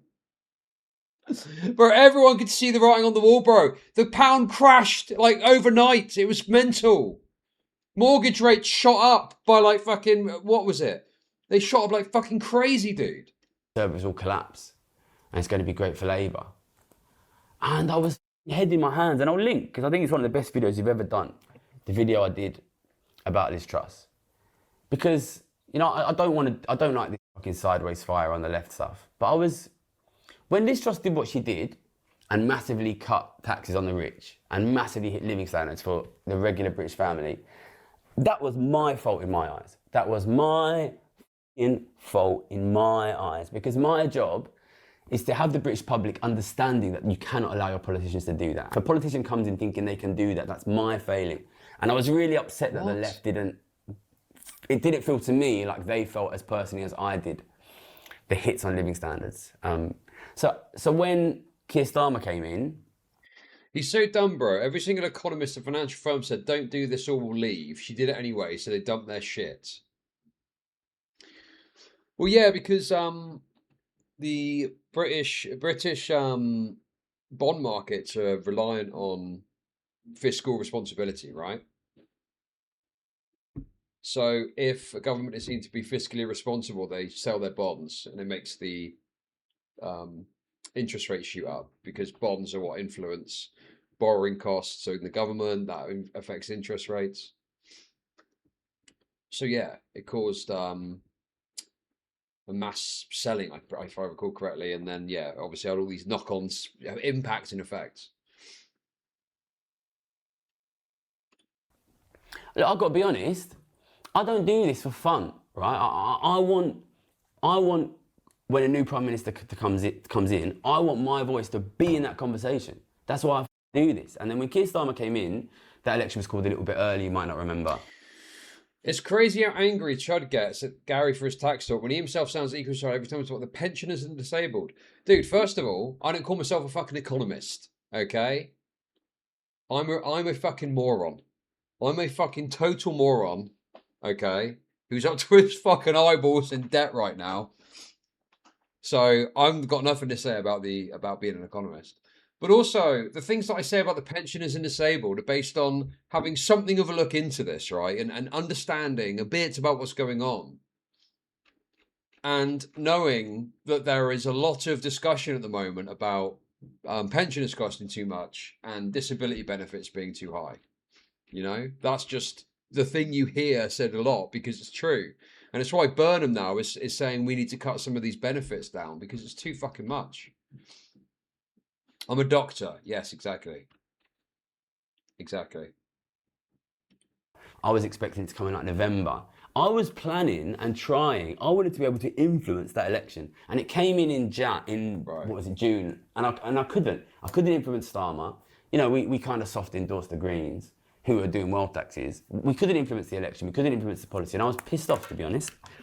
I was pissed off about it, and I didn't want that to happen again. So I was like, 2025, we have to go again. We have to go harder. We have to go bigger. We have to have my face on the cover of the book. We have to make it the Gary Stevenson show, because I'm not having another election where I can't influence it. And then, bro, I didn't want to be famous, but when I realised I wanted to influence the election, I wanted my face on front of the book, and it was actually for your benefit that I became famous and got wealthy off of this. 2025.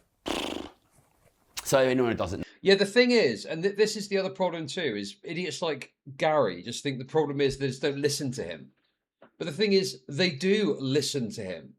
And no fucking doubt, Labour have looked at a wealth tax. It's fucking undeniable that Labour would have considered a wealth tax, right? Because any angle they can think of to get a bit more fucking money in their coffers so they can give it to some disabled for a BMW, they will consider it, okay? But the problem is it's obviously offset by the other, you know, things that they're told.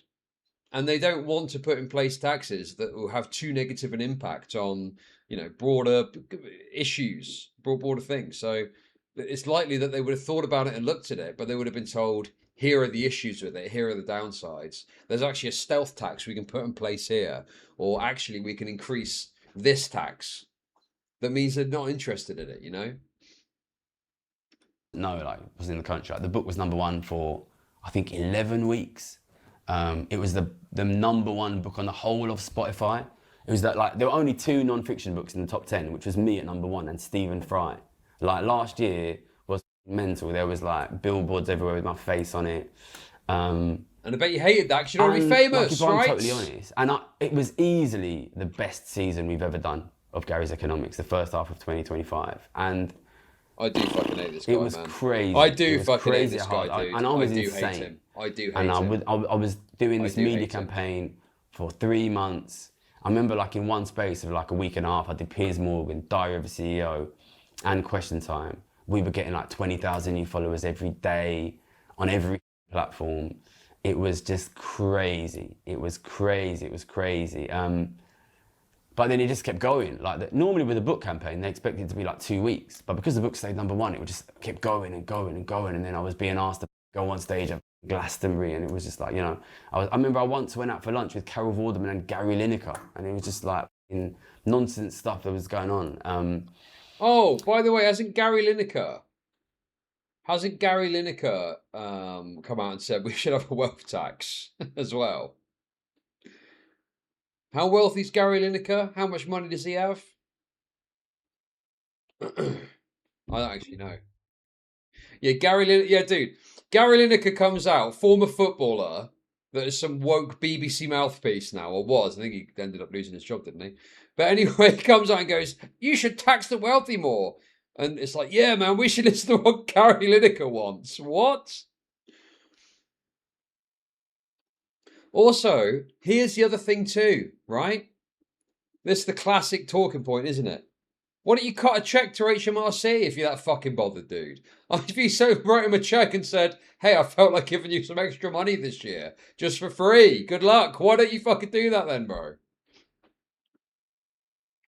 But the whole time, I was just like, what's the argument? How can we crystallize this? How can we make the public the only thing they care about is inequality? You know, how can we just like land this? How can we dodge all the bullets coming at us? And yeah, it was it was funny in a way, you know, you read my book and you read about I've experienced burnout and I've got this history of obsession and overwork. And I was like, I knew I was doing it. I knew I was obsessed and I knew I was working too hard. And it just felt like we could keep going and going, but I knew. Wait, what?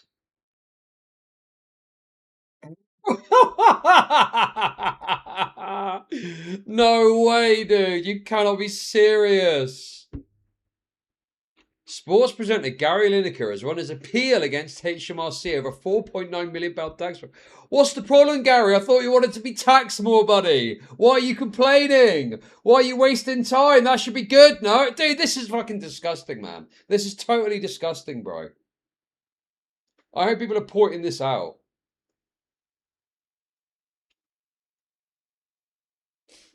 HMRC sued as employee of both broadcasters, but a judge has now ruled he's a freelancer and had contracts with both broadcasters.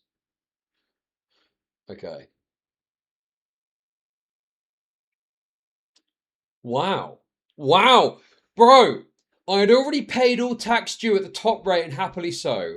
I'm totally flabbergasted as to why I was expected to pay double. Oh, bro. Dude, you can't make it up, bro.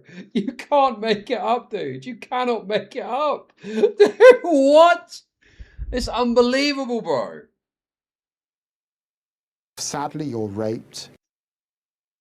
Yo, Jason. Thank you. Thank you for the sub. Appreciate it. Thank you. Okay. You got to be careful, dude. The Tory graph is right wing. No, I am interested in reading that, but I need the link. The thing to get rid of the link. Oh, yeah, I see what you mean. It doesn't make any sense. It's ridiculous. Why would you fight HMRC on tax and not just pay the extra you asked for if you think paying tax is so fucking good, bro? God, it's so irritating the way that people do this, man. Well, I understand, to be fair, I understand why they do paywalls. Oh, guys. One more visit until I get my new mattress. Let's go! Let's go! Let's go! I can see the little truck. I see the little truck buzzing about the place. Like, I'll go insane, basically. I'll go insane. You know, and no, I think he's he's in the UK, isn't he? And Penguin, my PR at Penguin has been amazing throughout, and they were always like, whenever you want to stop, you tell us. And I was like, no, more. And after about 3-4 months, I was like, I have to stop for like my own mental health, basically. So I stopped April, May, sure. And I did this little tour, and I went to Japan, and I went to Italy and Portugal and Sweden and Norway, and I was doing events. I was doing media in every country, and I was speaking, doing interviews in Japanese and doing fucking interviews in Italian. Oh, we tax well. It was stupid what I was doing, to be honest. No labor race today and a day off. Relax. Come back in June. When did we start the season last year? We did another one. I came back and I went straight back into a season again, like a fucking maniac. Because I just felt like we're so close. You know. Just funny you ask about Candy Coated Squeaks. I've not talked about them for ages. But actually, we watched some earlier. We actually watched some of them earlier, funnily enough. Oh my God, guys. Oh. Do you know what I did yesterday? Because I've not plugged in my consoles since I've moved. But I actually plugged in my PlayStation 5 for the first time in weeks. They've got PsyOps the Mindgate Conspiracy on PlayStation now. They fucking don't, dude. I was playing Subs. That game's so good, man. Classic. Back when some random game like that would be a fucking banger. Does anyone know PsyOps the Mindgate Conspiracy? Well, I tried to play The Last of Us Part 2 because I've been playing through it recently, but I just couldn't get into it, man. I just couldn't get into it because there's, you know, too much fucking woke shit. Too much fucking woman woke shit. So I was like, fuck this. Oh, Citizen Vigilante. True. I need to download that, don't I? I need to download that. Too much goy slop. No, I knew. Right, come on, let's finish this anyway, because I'm getting a bit bored of this. I knew Star Wars was and going to then we'll go. finally do the Nick I knew there Fuentes was going to thing. be a new leader. I knew that we had a chance to influence that new leader, and I was just like, we can't stop now. We can't stop now, we have to keep going. But I was aware, because I've had burnout before, that I was pushing deeper and deeper and deeper into burnout. And we were doing a video every week. And the whole time, my life's changed, and I can't walk down the street without getting recognised 25 times, which is fine, but I don't mind people coming up and saying, Gary, you wanker! Tax this, you wanker! In Financial Times, he's writing 5,000 word hit piece on me, which is just a bunch of fucking wankers calling me a wanker, which is... Oh, dude! Bro. He's calling it a hit piece. That Financial Times article was devastating because it filled a big bullshit about my job. And it was relying on interviews with his former colleagues too. That said, yeah, he's talking a load of nonsense. He wasn't the top trader and so on and so forth. It's fine. That's increasingly my life nowadays. But I was starting to burn out, and I knew, like, I can't keep doing this. I can't keep doing these videos. I think I started to feel that my creative energies were like depleting, and I started to feel that the quality of the videos were falling.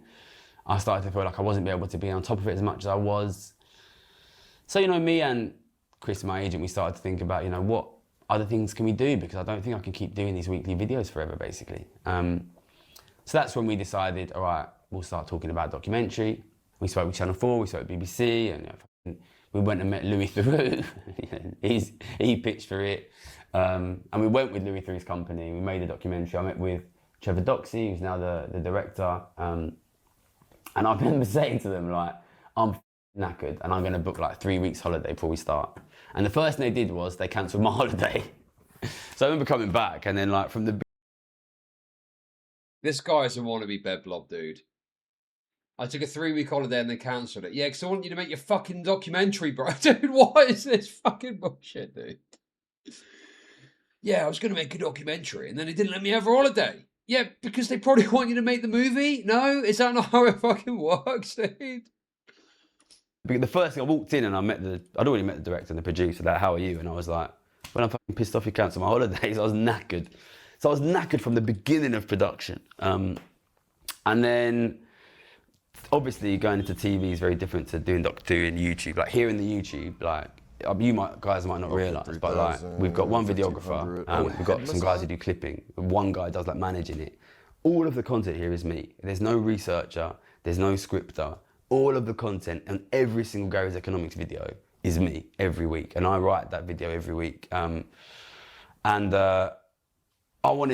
mean, on the one hand, I was looking for more collaborative work, but like, it was weird to be in a space where you go into TV, guys, there's a lot of cooks spoiling that broth, you know, like director was great, but he was working incredibly hard. There's pressure from the production company, there's pressure from Channel 4, there's pressure from legal. They're asking me to interview all these dickheads who hate me. You know, another thing that happened last year was like all of the worst people on the internet started to become like absolutely obsessed with me, which is like just a weird feeling. People might think that I'm like, I don't really like being famous. I don't like the intense personal pressure on me. And it's just, I don't like being spoken about. That's why I started wearing this evil eye bracelet. It's working overtime recently. But yeah, and I was knackered from the start, and I was, you know, I did enjoy it. They taught me like this new interview style, you know, let people talk, give them rope to hang themselves with. But it was, you know, wow, media training. Maybe you see 5 minutes of me on the screen. We'll put a link in the description for the documentary, people who haven't seen it. Unfortunately, it's geo-blocked. So unless you can get around that, you can only watch it if you're in the UK. But it was fucking hard work, and I was knackered from the beginning. And I was knackered throughout, and I was just stretching it. Bro, what does it even mean, hard work? Like, you went and spoke to a bunch of rich people and they fucking raped you. Maybe that's the part that was hard work. Sorry, guys, I gotta be honest with you. I'm literally laser-eyed focus on this delivery van icon. Because I don't want to miss it. I'm just being real with you, okay? Just being real with you. Here's my day off, guys. I did say it's going to be disrupted today. I did say. But we're nearly done with this, and then we can do the Channel 5 thing, and then I'll play some Halo for a bit. I've also got someone coming round. I've got a man coming round at 4 about my waist. About my fucking waist. Oh, busy day. Basically, my house looks like a fucking Jippos at the moment. Because I've had to like all the detritus and trash from loads of stuff with the work and stuff over the past few weeks is all like outside the back of the property. So I need to get a guy round to throw it all away for me. Oh, hang on. Oh, wait a second. Okay, one sec. Through. And then I remember I booked, at the end of it, I had this Australia-New Zealand tour booked. So I was going to go Australia, New Zealand, and Australia, New Zealand, it was loads and loads and loads and loads of press. It was great. It's amazing to see like how popular, like how loved I am on the other side of the world. But again, incredibly busy. We did 5 dates in 7 days, flights, big place, Australia, New Zealand. Loads and loads of press, loads and loads of like abuse. Well, actually, not as bad as what I get here. They were great, Aussies, Kiwis, we love you. And I had 2 weeks. I'd never been to New Zealand before. I had 2 weeks booked at the end to just like have a holiday in New Zealand. And then they cancelled my holiday again, these wankers. I'm not going to say who it was. But like, this is like, and they cancelled my holiday and they said, come back. And then they made me do like the studio shoot. So if you watch the documentary, there's like me talking to camera. There's only a few shots of me talking to camera, and that was all done in 1 day. And I came back, flew back from New Zealand, 13 hours ahead, come back early for my holiday. Director comes around, makes me work a whole day as soon as I get back, tells me, studio day tomorrow, you've got to wear a suit or something. And then I turned up like the most pissed off man in the world, the most pissed off jet lagged man in the world, knackered. Had to do a full studio day, unscripted, me to camera. 10-hour shoot, which in my body clock was from like 10 p.m. to 7 a.m. or something. Knackered. And then, but I'd made this documentary and I knew we were going to get a new Prime Minister and I wanted to land it and I wanted to try to be able to influence a new Prime Minister. So I was like, fine, we'll come back, we'll do the studio date, we'll get everything ready, we'll do the fucking voiceover. Get the channel up and running, because I want the channel to be running for when documentary comes out. And they said documentary's going to come out in April. So I was starting it in April, I was fucking knackered, but I was like, whatever, we'll have the YouTube running, we'll do a massive press campaign, and then the documentary will come out. Documentary got pushed back to July, and in that meantime, Keir Starmer like gets hammered, and we know he's gonna move, and then suddenly all these Labour MPs want to talk to me. So then I'm making the videos, I'm lobbying Labour, and I'm trying to interview Zuckman, I'm trying to manipulate the rest of his politics, being basically a full-time lobbyist. I've also started trying to like support other influencers behind the scenes. Oh my, I'm back, dude. Bro, there was some good. Oh my God, man. So I leave my room, hello? And there's just some guy going up the stairs, like, whoa. And he's like, I got your mattress. I'm like, yes, it's down there in that room. And then, I thought they were gonna like take all the packaging away, right? Apparently not. They've just dumped it there. And it's supposed to be a mattress, and apparently it's in a box. So at some point, I guess I need to go and unfurl that or something. I don't know. What the fuck? They just shut the box down and fucked off. He's like, let's take a picture. Boom, boom, boom, and off he goes. Oh my God, man. Oh, I've got your balls mattress, mate. Now I need to pay a guy to come over and unpack it. Can you believe it?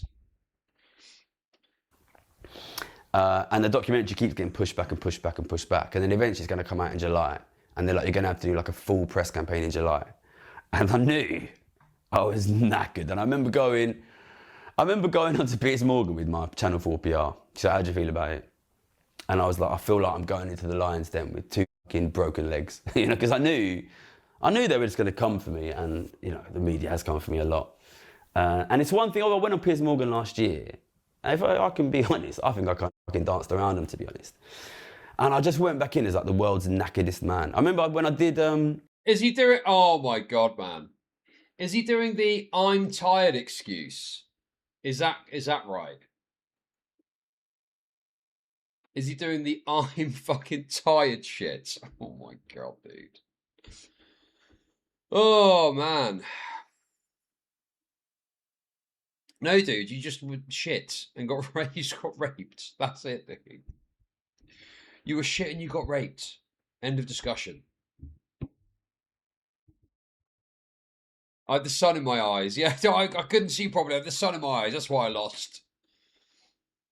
Just like you. Dude, the only thing I say I'm tired for is to try and explain my haphazard and lackluster performance recently. Not to excuse losing something. I've never said, oh, this is what I lost this thing because of this reason. It's totally different. BBC News night, they're like, do you want to do makeup? And I said, to be honest, I want to look as fucking knackered as I am. I don't want to be pretending to not be knackered. And I went out and did the press campaign. Really, really, really fucking knackered. We landed it. We've got a lot of use. But it's kind of been, today I'm shooting this on 14th of July. Bro, this is such bullshit, dude. He's not knackered. He doesn't like the fact that he got a bad response. He doesn't like the fact that he got negative, attention for the first time. Normally he gets fucking praised by his lefty mates. But this time round, not so. Obvious fucking bullshit, dude. And I've been counting down the days. I've known that this was going to be my last day shooting YouTube. And I've been counting down the days to it for ages, basically. And basically, the long story short is, I'm knackered. And I've given everything I can give to this. And I've not got any more, basically. Dude, he makes one video a week. He's on a documentary, all paid for, traveling around talking to rich people, getting fucking owned. And now he's like, oh, I can't do this anymore. And he's got to take fucking weeks off, I guess. Dude, what the fuck, man? I think he is just upset that he's received some sort of negative attention and criticism, I think that's what's going on here.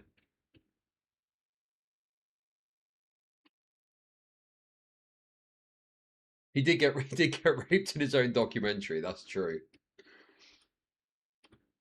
And it's I don't think I can do. He's not so quiet quitting. I've seen it somewhere before. I tell you what, dude. Imagine if I took a fucking week off. Right now. Like, everyone will go crazy, bro. Dude, I streamed every day but 3 now this month. And by the end of the month, it'll be 4. So I streamed every day but 4 this whole fucking month. And people are like, oh, quiet quitting. I'm not supposed to be here today. What's the fucking Clerks thing? That's what I feel like right now. The weekly videos every week. I don't think I can do it. And every day you're thinking for years I thought I'll never run out of content because this is my love, this is my baby, this is what I spent years and years and years thinking about and talking about. And the truth is, to be honest, I think there is still yeah, gets criticised once, I mean he wants to quit his entire online career. So much more we can talk about. But I'm somebody who's experienced burnout before. And I've already gone further than I should have done, really, in my opinion. This is Coach Chud. Like a week of those streams was you coming on for 20 minutes before your internet shit the bed, or that was actually in June. So misinformation. Or you complained about the sun blasting in your eyes and you quiet quit. Oh my God.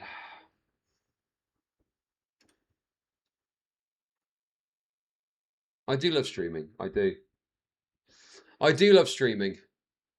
We've had a good run of streams recently. It's been good. Is this bold soft boy going to stop literally crime wanting this vid? Is it going to be? Well, I think most of it is just talking about how tired he is and he needs a break. But I really want to find out about his Patreon money. I really want to see what the deal is with this fucking Patreon money. The situation is because what's happening with that then? Surely he's going to stop the Patreon if he's not making content. From a health perspective, and I have to stop. I have to stop. Yeah, like it will destroy me. I think if I keep doing it. So So I have to stop, and I think probably I will stop weekly videos forever, if I'm honest. I don't, you know. Oh, these weekly videos where I sit and talk for a couple of hours and it gets edited down, and oh, it's too much, man. What the fuck is this guy on about, bro? What is this on about? You just love Yo! collecting money, not so much the streaming. Thank you for the kicks, thank you. No, I do love streaming. I do love streaming. I do bloody love streaming. Thank you for the kicks, thank you. Guys, I gotta be honest with you. These daily streams is too difficult for me now. So I'm giving up daily streaming forever. Might do a stream once in a while when I can be bothered. When I haven't got enough excuses left, I might stream. Come on. I'm just so bloody knackered. I'm so bloody knackered. I'm so knackered. Friday stream was great. I wish you could do crack every day. Yeah, we were going ballistic on Friday stream. That was mental. We were really cutting loose, weren't we? We were really cutting fucking loose. No, obviously, I'm not going to make no promises on that. You know, if I do, you know, I'm going to take a long rest and I'm going to go to Japan, obviously, like I do. And who's going to? If oh, that's a lefty special, isn't it?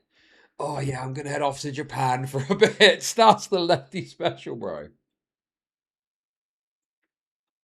Can you watch my old people body cams? Yeah, on Wednesday.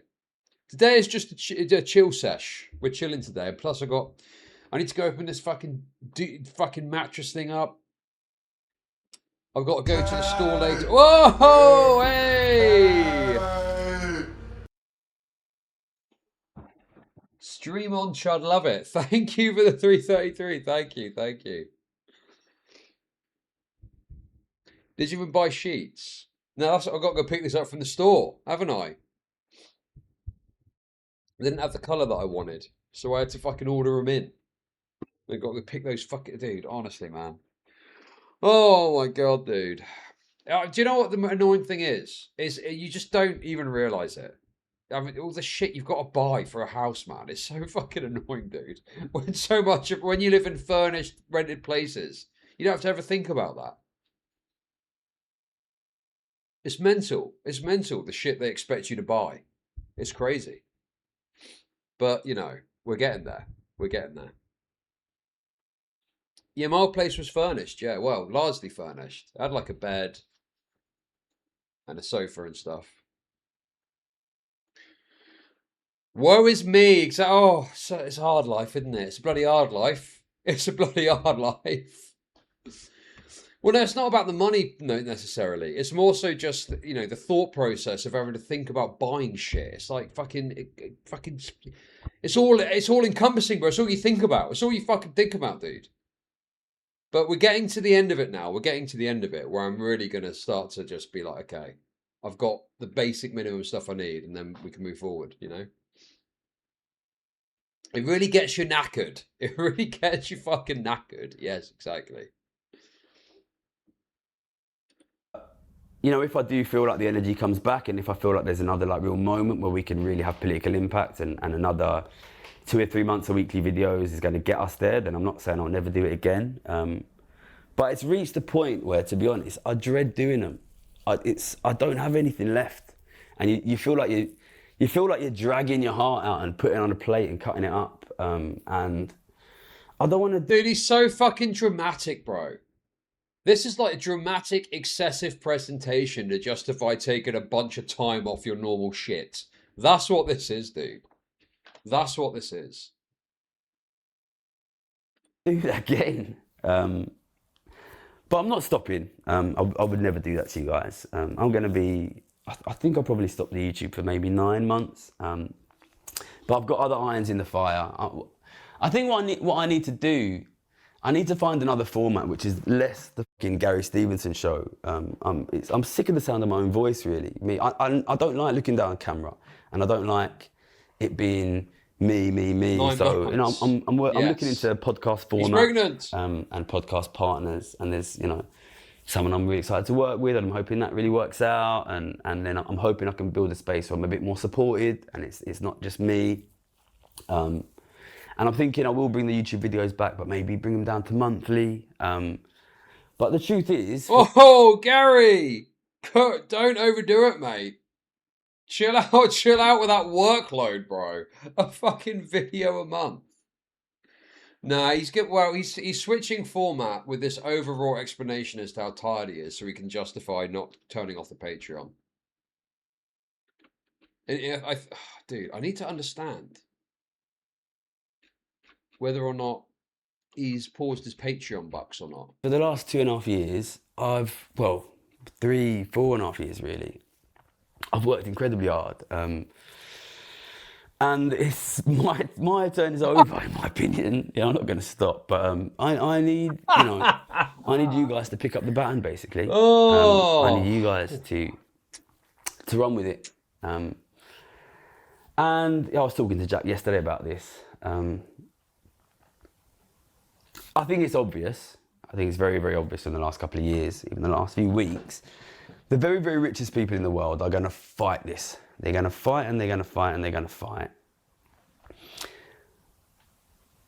And the way that we win, in my opinion, is to just have a broad public. Yeah, let's not give the game away. We're a big chunk of the public. It doesn't have to be This everybody. guy is a fucking grifter, bro. And if this doesn't make it obvious, I don't know what will, man. He's a transparent, obvious, clear fucking grifter. Bollocks artist, shilling shit onto people. And I actually feel bad for the people that support this guy because they don't fucking know any better, do they? They've got this kind of idea of how they think the world should be, and they think this guy's the guy selling it in the right way. So they support him, and they don't realise they're getting fucking grifted by a retarded rip-off merchant. 40%, 50%, 60%, not just here in the UK, but across the world, understand that the reason living standards are falling is because of growing inequality of wealth. And everything that I've done in the last 15 years of my life has been in pursuit of that aim, really. And you know what? I could go back to university and I could do this and that. But ultimately, I don't think we win this without a broadly educated public that understands that simple concept. But I think if we get that, then we will win. And I've worked incredibly hard to make all these videos that I like to think help educate you on that. I think the Squeeze Out is a great one. We've got the series that educates. But really, go through, pick the videos that you help work. Some of the interviews are great. I think Krishna Gurumurthy's first video was great. Navara's first interview was very good. Take what interviews that you like of mine, use them to share. Promote me free, please. Promote me free, please. Something that I struggle to accept. I'm not going to win this myself. This is not Gary Stevenson Saves the World. I'm a part of this, and you are all a part of this. And this is something that we have to build ourselves out of together. And I cannot be the only educator on this. And this is why I've worked so hard to bring Gabriel Zuckman into the debate. It's why I did my video last year encouraging other creators to speak. It's why I've worked so hard to support people like Jimmy the Giant and Louisa Munch and Barry's Economics. Oh my God, I know Jimmy the Giant. He's that idiot left tube guy. I know that guy. I know that dude. There's I've so heard of many him. other great channels, Unlearning Economics, you know what I mean? I can't remember them all. Lots of great people. Forest Jar on Instagram. I love Forest Jar's videos, but we all need to be a part of this. Barry's Economics. This is not you sit at home and you watch my videos and you watch fucking Louise's videos and Jimmy's videos and Barry's videos and you share them. Educate yourselves. Educate yourselves using my videos, using whatever resources help you. Share those resources. Educate others. If the broad public understand this, that living standards will get worse unless inequality gets better. Say it now, and it will be clearly, they will see that will be proved true year after year after year, and government after government after government. And I think we need to accept it's not going to be a short-term battle. And listen, I'm stopping the videos, but I will still be doing everything I can to lobby Burnham and other politicians in other countries when I feel I can make a difference. Don't worry, guys. The videos will stop, but I'll be doing stuff that you can't see. Trust me, I'll be lobbying hard. I'll be working really hard behind the scenes. God, this guy is unreal, man. And people like him and just throw money at him. It's crazy to think about. Don't worry, we'll get to the Patreon. We will get to the cheeky little Patreon in just a sec. But there's only so much I can give, and I need to... Let's just say the Patreon is not stopping, guys. The Patreon is not stopping. Rest. So we need you guys to pick up the baton. And I know when I say that, people are going to message me, what can I do, what can I do, what can I do, what can I do? It can't be like that. It can't be like that. It can't be everybody in the world asks Gary Stevenson, what do I do? You need to... Fuck off and figure out for yourselves, peasants, okay? I'm busy living it up on your fucking Patreon dollars, idiots. To think yourselves, and you need to create yourselves, and you need to build yourselves. And that doesn't, you don't need to necessarily make a YouTube channel, but you need to be building connections in your community, building understanding in your own brain. If you understand it yourself, you'll be able to educate it. And just accept and recognize it's going to be a long battle. And to be honest, like, part of the reason why I've worked myself into burnout and into tiredness is because I want you guys to see that I've done it. Because I want you guys to see that I care, basically. And I want it to inspire you to work as well. And look, I'm going to work incredibly hard to get Burnham to do it. If I'm totally honest, I don't think he's going to do it. And if he doesn't, he'll lose, and it'll be Farage, and Farage will lose. And when Burnham's gone, and when Farage is gone, I will still be here, and you will still be here. And the working class people of this country, and of Europe, and of North America, and of the world will all still be here. If we can get the public to understand, we'll fix this. And that's it, basically. Make stuff. I've only got one thing written on this piece of paper.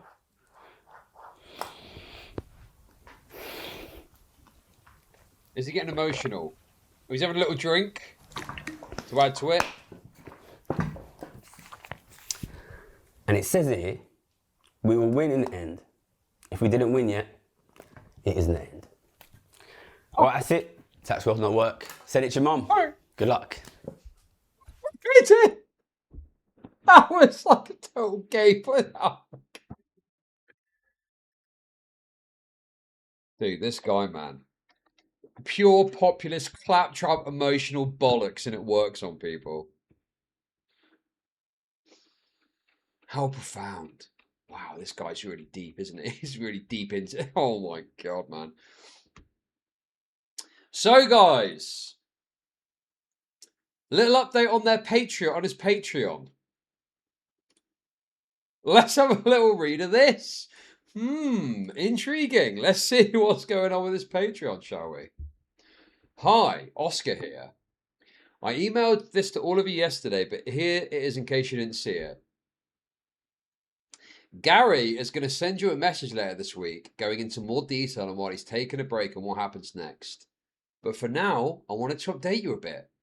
What we'll do while Gary is away. Ooh, so they're not explicitly saying it, but they're just immediately, presenting this statement which shows a value to hopefully stop people from complaining about the fact they're still going to charge for the Patreon.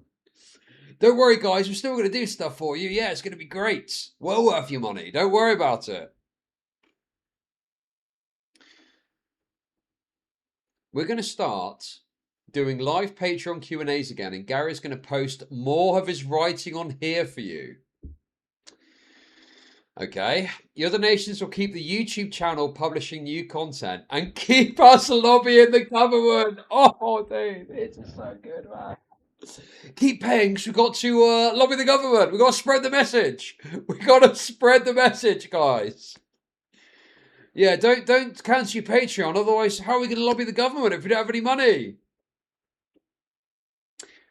We've got funding from a big donor for us to make 16 new animated videos explaining Gary's ideas. I'll be working with our animator to produce these. These will help spread Gary's ideas to loads of new people. We're also going to keep putting out shorts from Gary's recent media appearances. There are still lots of these to get out.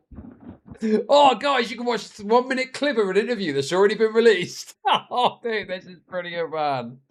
Oh, this is such a grift, bro. It's mental. People believe this.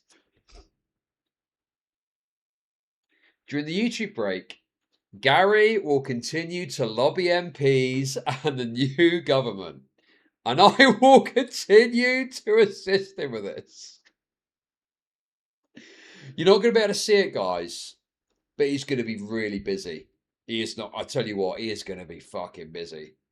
So don't click that cancel button, otherwise you're not going to get the wealth tax you want. I'm also working with our volunteer developers to put out new digital stuff on our site, like a chatbot, and I'm developing some new merch, which should be available around September. Thank you for supporting us to keep doing all this. The next Patreon is 29th of July. Wow. So he says he's going to stop making regular videos, but he's going to keep the Patreon going, which comes in at about 20,000 a month, I believe, on the basis that he's going to keep lobbying the government, aka do stuff you can't see. It's unreal, man. It's unreal, dude. And that was the low end as well.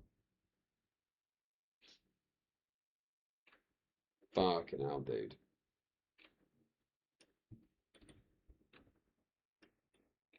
That is crazy. How does he get away with it? What is on his Patreon anyway?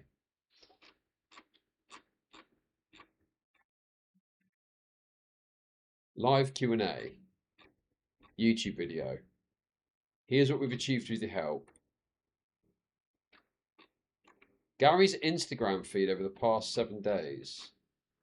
Him on channel 4. Where's the exclusive content? This is all his YouTube videos. Or does he do an extended cut, maybe? Anyway, you can join now for just $9 a month. 2,140 paid members, and it's not even going to do weekly videos anymore. It is a fucking grift, dude. It is a total grift and a total scam. This guy is full of it. Anyway, guys, there we go. We got through it. Now, I wasn't anticipating to talk about Gary Stevenson so soon again. But when I saw that he put up a video saying goodbye for now, I had to watch it. I had to watch it, okay?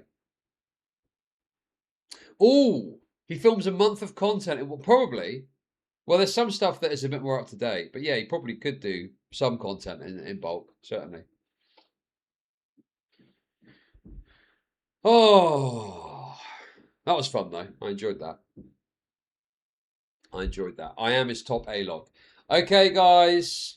That took longer than I expected, to be honest. Did you know Channel 5 did an interview with Reckless Ben? No, I didn't. But I'm sure that that's relevant to his recent lawsuit stuff. But anyway, guys. The thing that you came here for. Let's get into it. Let's play some Halo. No, I'm just kidding. I'm just kidding. I'm just kidding. Let's watch this that everyone's talking about. You said you want to ask me, why are you a Nazi? Inclusion has... Okay, I've had some criticisms of Channel 5's recent lawsuit stuff, okay? But I gotta be honest with you. Getting Nick Fuentes to speak to Hunter Biden is pretty fucking mental content. So how the fuck did he pull that off? How did he pull that shit off, dude? Let's get into it and see what happens. Been our greatest strength. Diversity has been our greatest strength. White people do feel like we are being boxed out. A 26-year-old white kid doesn't feel like he has access because he's been canceled, and the problem is black people. I didn't say the problem's black people. Well, you just did, Nick. You just said the problem is crime, and we know who's doing the crime in Chicago. Do you get what I'm saying? Yes. About the Holocaust thing? Oh. About that. We get to say whatever we want on the internet. We get to deny the Holocaust. As far as Jews are concerned in general, I think that everybody in the country should be treated with dignity and respect and have their civil rights. What do you think about somebody like Mamdani? Personally, I don't like him. Like, for example, on 4th of July, when he takes the opportunity to sit there with, let's be honest, not a single white person. What about fucking Donald Trump? There's no ideological core to Donald Trump. No, I agree with you. Don Jr. got the largest loan ever given by the Department of Defense. Vance owes his entire political career to Peter Thiel. Whichever firm is the one to develop ASI, that could confer dictatorial-like powers upon the CEO of that company. Everything that we think about, the way in which we exist in the world, completely changes. Increasingly with Uber, Airbnb, banking apps, you can't live your life without the tech platform. Everything that AI is built on is ours. That's what they're stealing from us. I want to find common ground of how much of a shithead Donald Trump is. We can get there, okay? The kind of first question that I had whenever I caught wind that you wanted to do an interview like this is, why now? What made you want to sit down for this kind of interview? Well, I think it's an interesting conversation to have all of us here. And, I think it's a moment in our country. Okay, isn't Hunter Biden going to get in like trouble for this? No?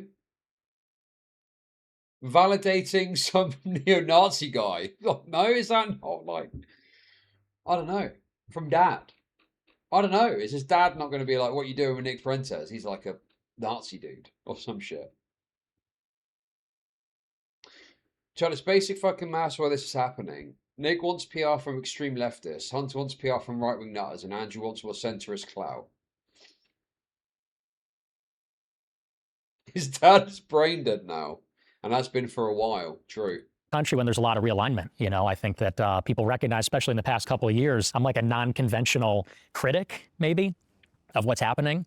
And so I think it'll be an interesting, productive conversation. I think it'll be different. But I mean, specifically, because we kind of share a publicist, I heard that you wanted to kind of... Okay, we have a publicist that you hit up, and you said that you wanted to talk to someone who would give you kind of a fair shot to like clear up some things and maybe some misconceptions about you and the things you believe. Absolutely, yeah. I think that I'm somebody who I think like you, actually, maybe we have this in common, is kind of pigeonholed in a certain way for things that we've done in the past or things that we've said. I'm a crackhead. Yeah, man. I can see the PR moves from Nick here, right? We're much the same, you and I. We're much the same, you and I, Hunter, aren't we? If you think about it. Yeah, but I'm racist, right? I got pigeonholed there. Mine is true. Yeah. Yeah. Well, mine's a little true. Maybe a little, no. But yeah, so I think it'd be good to clear up some of the misrepresentations and put out something accurate. So what do you think is the most misrepresented thing about you? Well, I think really the whole image everybody has about me. When you mentioned me, I think on a recent show, you said you want to ask me, why are you a Nazi? Yeah. And that's how everybody knows me. Everybody thinks of me as a white supremacist Nazi, and I don't think that's really true at all. I think that we definitely have different values. I mean, you're more from the left, I'm more from the right, but I don't think I'm a hater. I'm not a hateful person. It is Heil Hitler Friday, Heil Hitler, all my niggas Nazis. Hitler was very fucking cool. Yes, I do. One of them. And I'm tired of pretending he's not. So what's the thing about, I guess, traditional Nazism that you think you disagree with the most? Well, it's... I mean, the thing is, here's the thing, right? People will act like his comments on stream are always indicative of his actual views, but obviously sometimes he is joking, even though he has real beliefs behind them. Right? He obviously has got real anti-Semitic beliefs. But stuff like that is just, it's like, it's the libtard, like, pissing off shit. Do you know what I mean? It's like, I'm going to say something wacky to piss off the libtards. Oh, yeah, I love Hitler, I love Hitler, I love Hitler. Well, no, it's not just like me, because he actually has got real far-right views beneath it. Do you know what I mean? It's a non-Christian ideology.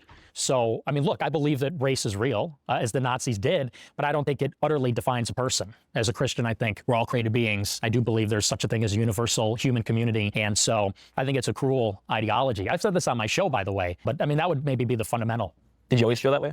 Always, yeah, absolutely. So even whenever you were younger and stuff? I did, but you got to recognize times have changed. 10 years ago, we had a totally different political world. The regulation and policing of speech, what you would call wokeness, I think was at an all-time high when I got started. Just like Chud joking about Gok right up until he orders some Vietnamese noodle right into his mouth.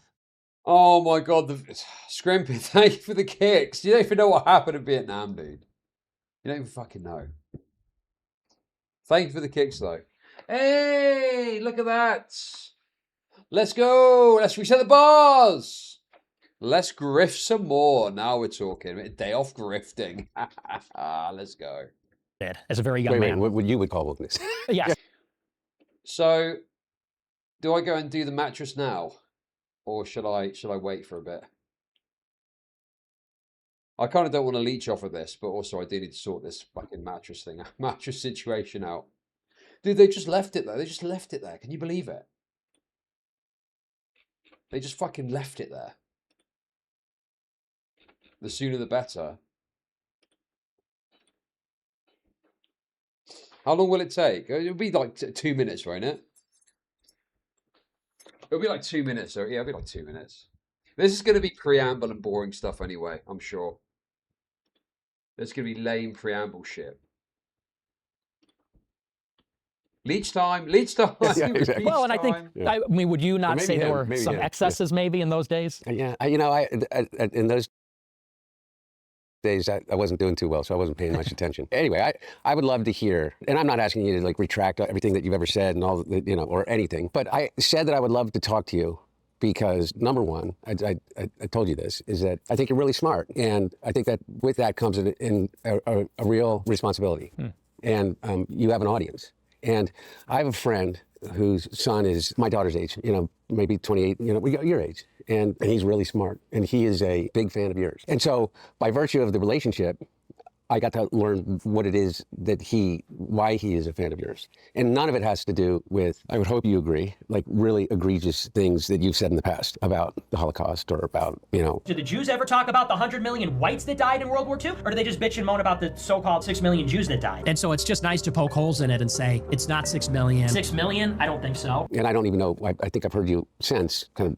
rescind a lot of that. You concede that 6 million Jews died in the Holocaust? Possibly more. Possibly, you know, we're discovering all the time, so it could be, maybe even be more than that. But what he agrees with is kind of the anger about the situation that particularly your generation finds yourself in. I know that to be real, and I think that there, you know, maybe my reasons for recognizing that anger as being legitimate and my targets are different than yours. I just wanted to hear from you. When you say you were canceled by the right in 2016. Yes. I almost felt like in preparing to meet you now, is that your reaction to that was to just dig deeper and deeper into kind of the outsider, kind of radical, say anything for the purpose of generating, you know, the attention to build an audience. Is that true? And it's not an accusation. I really mean it. I want this to be a conversation as much as possible. I mean, there's certainly some truth to that, but I think that might be overstating it a little bit. Because I really got canceled by the right and the left. Yeah.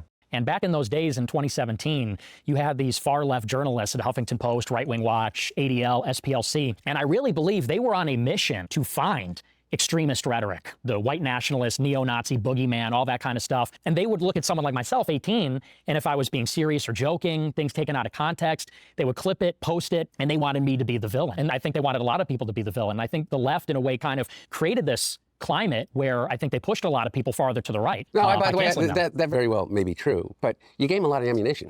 That's true. You know, I mean, I hope that some of those things that you said in the past are not things that you believed in and that are you meant just to engender like a really radical kind of response. I mean, is that true or no? Well, you know, again, I think that back in those days, you could not say anything. In 2017, 2018, cancel culture was so in overdrive. Any joke, any edgelording, anything like that, they would, first of all, there's no sense of humor. I'm so old, I don't even, what's okay, well, to break it down for you, so the dawn of wokeness as it's known today, I think was in like the post-Trump era. After Trump won the election in 2016, there was a big movement to deplatform and kind of push away those who, I guess the left feel like had galvanized them into the presidency. So there was this big idea that if you push people off mainstream social media platforms, they would go away. Now we know through Trump's reelection, that's not even true. But at the time, that was the mantra. Problematic viewpoints needed to be silenced, tucked away somewhere, and they would just sort of die in isolation. So I think that was the climate where you first got started, 2017. That time period was like crucial for getting people off mainstream platforms. Is that correct? Yeah, and I would say that you got to get into the psychology of those days. It felt like anybody that wasn't on board with the most progressive agenda had no options. There was just no alternative. It was going to be progressive, liberal, feminist, BLM, all that kind of stuff. And if you were to the right of John McCain, you're no platformed, censored, banned from all the platforms, you're fired from your job, you're ostracized socially. And I think what happened really in 2021 when Trump got banned from the platforms is it felt like 70 million people got canceled. 70 million people that voted for Trump, or 60, 70 million people, we were all felt like, oh, so if Trump is out of politics and we're all banned from the platforms, then how is there any redress for our grievances? Do we just have to shut up and get with the program and we're all going to be progressive? And I think that drove people to a far more radical place where people said, well, what really is a solution? We can't talk, we can't express ourselves, we can't participate in the process or run for office. And I was one of the people saying that's exactly what's going to happen. It's going to drive people to extremism. If you don't talk, if people don't feel like they have a seat at the table in enfranchisement, I think then they start exploring options outside the system, outside of the political process, the democratic process. So I think it's self-inflicted in many ways. So you feel like after the mass deplatforming in 2021, whenever people on the right got pushed to platforms like Parler, Gab, Rumble, etc., the lack of discourse and like the political singularity of those platforms created more extremism? Absolutely, absolutely. Because look, You take Trump off of Twitter, Facebook, Instagram, YouTube, and I predicted this in 21. I said, watch, you're going to see alternative social media rise because some venture capitalist is going to see there's a huge market of 70 million people that are going to follow Trump because Trump has no platforms. And that's exactly what happened. Rumble blew up, Elon bought Twitter, and what happened when you had total free speech on these platforms? Well, Twitter now resembles 4chan. And now, you know, there's no gate. I'm back. Sorry. Oh, how much did I miss?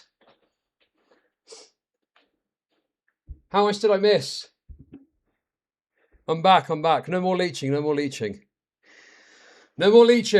Gatekeepers. And I think it did push people in a radical direction. And honestly, people are even blowing past me. Now they're... Hunter agreed, Nick, the 6 million's too high.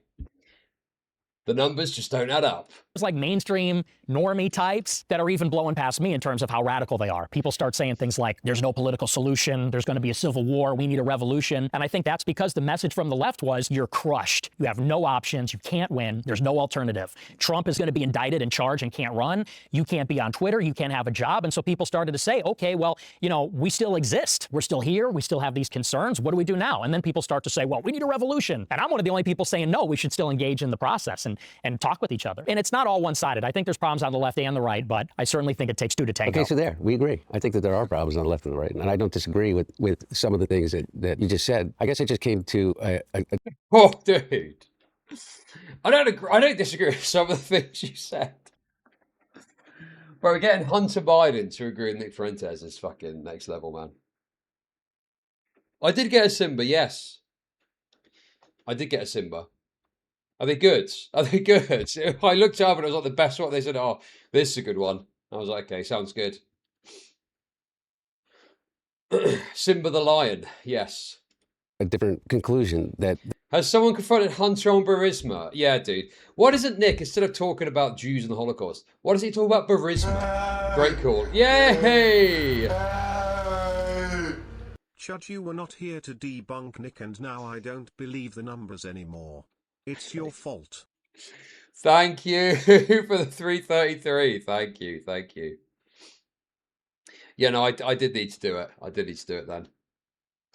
There are some things that people should be deplatformed for. Not that they can't say it where they want to say it, but I think that it's a right of anybody. Okay, top three things. What do you think? There's a difference between being able to say that you're proud of your white heritage and also being just flat out racist. I think that there's a difference between saying you're proud of your Christian heritage and the white culture from what you come from and Nazis, or that you adopt the Nazism as a legitimate ideology. I think that there's a difference between saying that you disagree with the United States policy as it relates to Israel and saying that the Holocaust didn't exist. That was like, Mom, Dad, Hitler was awesome. Hitler was right. The Holocaust didn't happen. What is this text here? Fuentes has praised Hitler and denied the Holocaust, questioning whether the gas chambers ever existed. This is a foundation of his anti-Semitic worldview. Now, the foundation of his anti-Semitic worldview is that the Jews control the world, actually. That's what the foundation is. This is all fucking exuberant bullshit. You know, I don't think this is the problem, dude. Is the real beliefs behind it are true, but this is just like stupid nonsense. Can we take a moment to realize how fucking insane it is that one of the most recent president's son is talking to Nick Fuentes in a non-confrontational way in an interview? Yeah, I know it. I agree, dude. That's what I'm saying. That's what I'm saying, dude. It's you know, it's crazy. It's a crazy fucking turn of events, but here we are. My parents were like, we cannot believe. Those would be top three things in my mind. Also, dude, anti-Semitism has evolved, bro. Dude, this is the problem people don't understand, right? It's evolved now, okay? And it's not just about denying the Holocaust. It's even potentially accepting the Holocaust happened to some degree. And it's about, you know, criticizing Jewish people for using it in a certain way. You know, it's boneheaded anti-Semitism to just say, well, it didn't happen, and blah, blah, blah. It's more, you know, advanced to say, well, it did happen, but can you stop going on about it all the fucking time? Yes, we get it. 271,000 people died. But can you please stop going on about it so much? that you believe that some people took you out of context, and I do agree. Look, on both the right and the left, there are these gatekeepers, 100%. And look at me, the mainstream press just destroyed me for 7 years without any real kind of reflection about what they were doing. I do think that, you know, some of those things are legitimate reasons to say, you know, we don't want you on our, you know, on our commercial platform. Would you agree with that? I mean, you just said, for instance, people calling for a, like an armed revolution, like people calling for actual violence. You're opposed to it. Oh, absolutely. Yeah. I'm against violence, and I do think those are one of the legitimate things that should be taken from the platform. You know, there's a lot of the stuff on social media I don't agree with, but again, you know, what started... Dude, this guy's such a chameleon, dude. He's now going to do like this kind of PR optics cucked fucking stuff on this interview. Oh my God, it's so annoying, dude. You can see what he's doing is so obvious, man. And there's some things here which he probably does believe, but obviously the tone is totally different. Yo, fanboy, calm. Thank you for the kick. Thank you. I need to be careful because the Windows guys are still here. You know, I need to be careful out there. D-Bots, thank you for the kick. Thank you. Thank you. Thank you. Started to happen is there was this like editorial censorship where certain ideas were banned, and they just... Anti-Semitism has evolved. If anyone could eliminate them, it'd be my ancestors, the Nazis. What's changed is we believe 6 million wasn't nearly enough. Chud Logic, thank you for the 333. Thank you. Thanks for that. It was such a broad brush and also totally opaque and ad hoc. You'd be on YouTube, like I was, for example. They banned me for life and didn't even give me a reason. Not a specific quote, not a specific infraction. And so you don't know what the rules are. You don't know what the process is. They just take you down. And especially now when everything is digital, that's not just the social platforms. It's the other ones like Uber, Airbnb, whatever. It feels like you're being denied almost something like a civil right because the social platforms are the modern public square. Increasingly with Uber, Airbnb, the banking apps, you can't live your life without the tech platforms. And it felt like if you just simply had the wrong opinions or you were the wrong kind of person, you were being deprived of like a basic civil right or being able to participate in society. So, you know, and I think maybe that's an area of collaboration where we recognize maybe it is a civil right to use the digital platforms, but here are the rules. Here's what you can say. Here's what you can't say. Here's the process. Maybe there's a reconciliation mechanism, but I mean, the censorship was just out of control. I don't think anyone... Yeah, I think that obviously big tech platforms, and you know, now it's kind of shifting a bit. But big tech platforms has obviously got, with Elon Musk's Twitter, but big tech has got like massive control. And, you know, the fucking, it's a private company, you know, all this shit the lefties used to fucking spout about it. It's obviously a problem if you've got these massive platforms, which are the primary source of discourse and information in the world, and you get completely removed from them. And I think that the other thing too is, yes, there should be some sort of mediation, you know? There should be a mediation process. The idea that these companies could just ban you forever and there be no mediation process with which to assess that or challenge that or do anything with that. They could just ban you and that was it. And then it was super expensive to try and file legal proceedings, which would go nowhere. Yes, you are eliminated from this large portion of what has become a massive part of public life with no recourse, no due process. You're just gone and that's it. You know, one of the biggest kind of errors that progressives made was to hand wave this away. And now, look what's happened now, dude. All the fucking lefties getting raped and they fucking cry about it. There was, what was the one the other day? There was one recently, wasn't there, where a lefty got banned from criticizing Israel or some shit. It's like, yes, dude, this is the fucking problem. This has always been the issue. disagrees there's a reasonable limit, though. Yeah, no, I guess what I'm saying is that I don't see that as a result of left-wing or right-wing ideology. I view that kind of level of deplatforming. Look, I was debanked. I was debanked before I was ever even charged with anything. I lost every bank account. It took me, 9 months once they, the Trump administration, said that they were starting an investigation into me to be able to actually get a bank account again. And I don't want to tell you the bank because tomorrow they may debank me again. But my point is that those people are incredibly identifiable. I've been talking and going around and I say things like, I don't think we are nearly as divided as they're telling us we are. Because I do believe.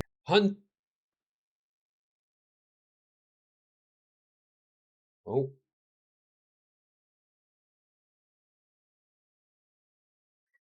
Sorry. Hunter's so sorry in this video.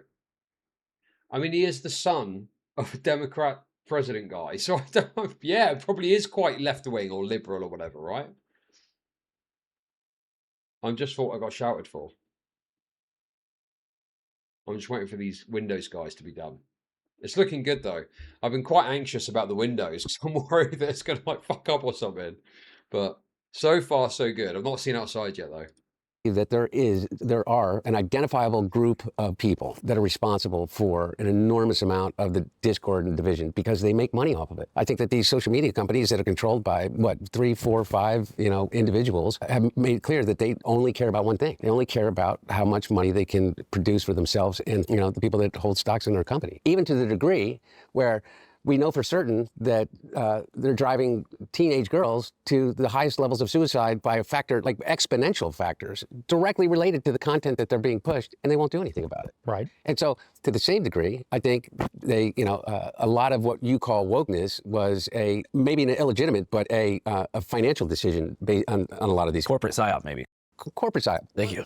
I mean, by the way, exactly. I just wanted to back up real quick. So you talked about certain people going too far. About 2.5 months ago, I visited a whites-only community in Hardy, Arkansas. And I don't know why. I guess coming from like a more like left-wing place, I'm from Seattle. I kind of assumed there was like a united front on the right for some reason. So I'm out there, I'm chilling with these dudes. They're like sword fighting, having barbecues. Overall, it was a good time for them. I had a hard time connecting with them because I don't agree with them, but it's all good. I was having fun for a couple days.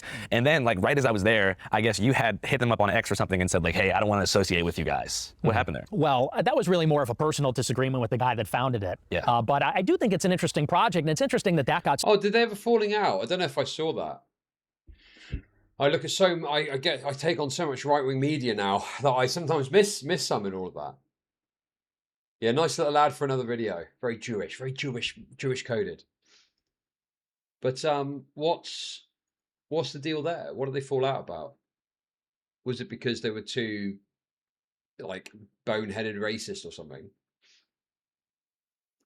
Nick falls out every day with a right-wing group. True. You wish about Sneeko, as we saw.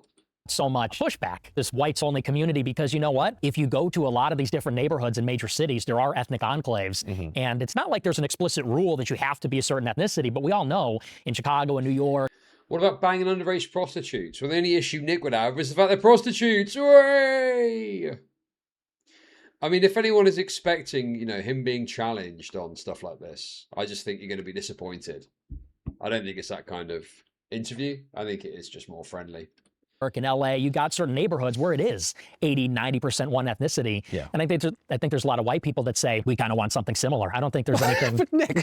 Well, okay, let's back up. If you want to talk about the histories of New York and Chicago, I feel like that was also a conscious decision that was made like after the Civil Rights Act. Blacks only. It's in Cabrini Green, where Mayor Daley made everybody that was black live in the Cabrini Green. I mean, it's not. It wasn't by choice. It's not by choice. Oh, isn't that where the fucking Candyman is set? Cabrini Green, if I recall correctly. That these ethnic enclaves are 80 or 90%, whatever that ethnicity is. It's because that's the only place in which they had an opportunity to live unbothered, or where they were told that they had to live because of the historical fact that they could not move into other neighborhoods. You could not move into parts of South Chicago without, being stoned. Right. Literally, right? Yeah. And so, so it's not as if those ethnic enclaves are there by choice. And so that also ethnic enclaves do exist for like specific variations of different Europeans. Like there is like places that are chocolate. Like South Philly's full of Italians. Well, there's Little Italy and there's Little Korea. So I think the issue, what I always like, what confused me the most about the whites only community is like there's just so many different kinds of white people in America. So like to establish a unified white culture with a place so diverse and full of like different regional flavors just kind of felt confusing to me because that could mean a different thing depending on what part of the country, what European enclave you originated from. Like we're Irish people from the Philly area. Can you compare that to like surfers in San Diego or even like Italian Americans in Staten Island? I don't know. Everything just feels so different. So when I got there, I was trying to identify. Dude, can you not make the same argument about blacks as well? Like they're from different parts of Africa and stuff, right? I guess there's one overarching unifying culture of African Americanism. But you could say the same about white Americans too, is they unify, on the basis of this concept of an American. So you could make the same point about both races, I think. Identify what they meant by white culture. It wasn't really based on shared like cultural practices, but more the exclusion of people who weren't white. So they weren't like stoked on being European necessarily. They were more just like, oh, we're here because those people aren't here. So it just kind of felt more negative than constructive. Yeah, I mean, like I said, I'm not really involved with that project in particular, but I think that, look,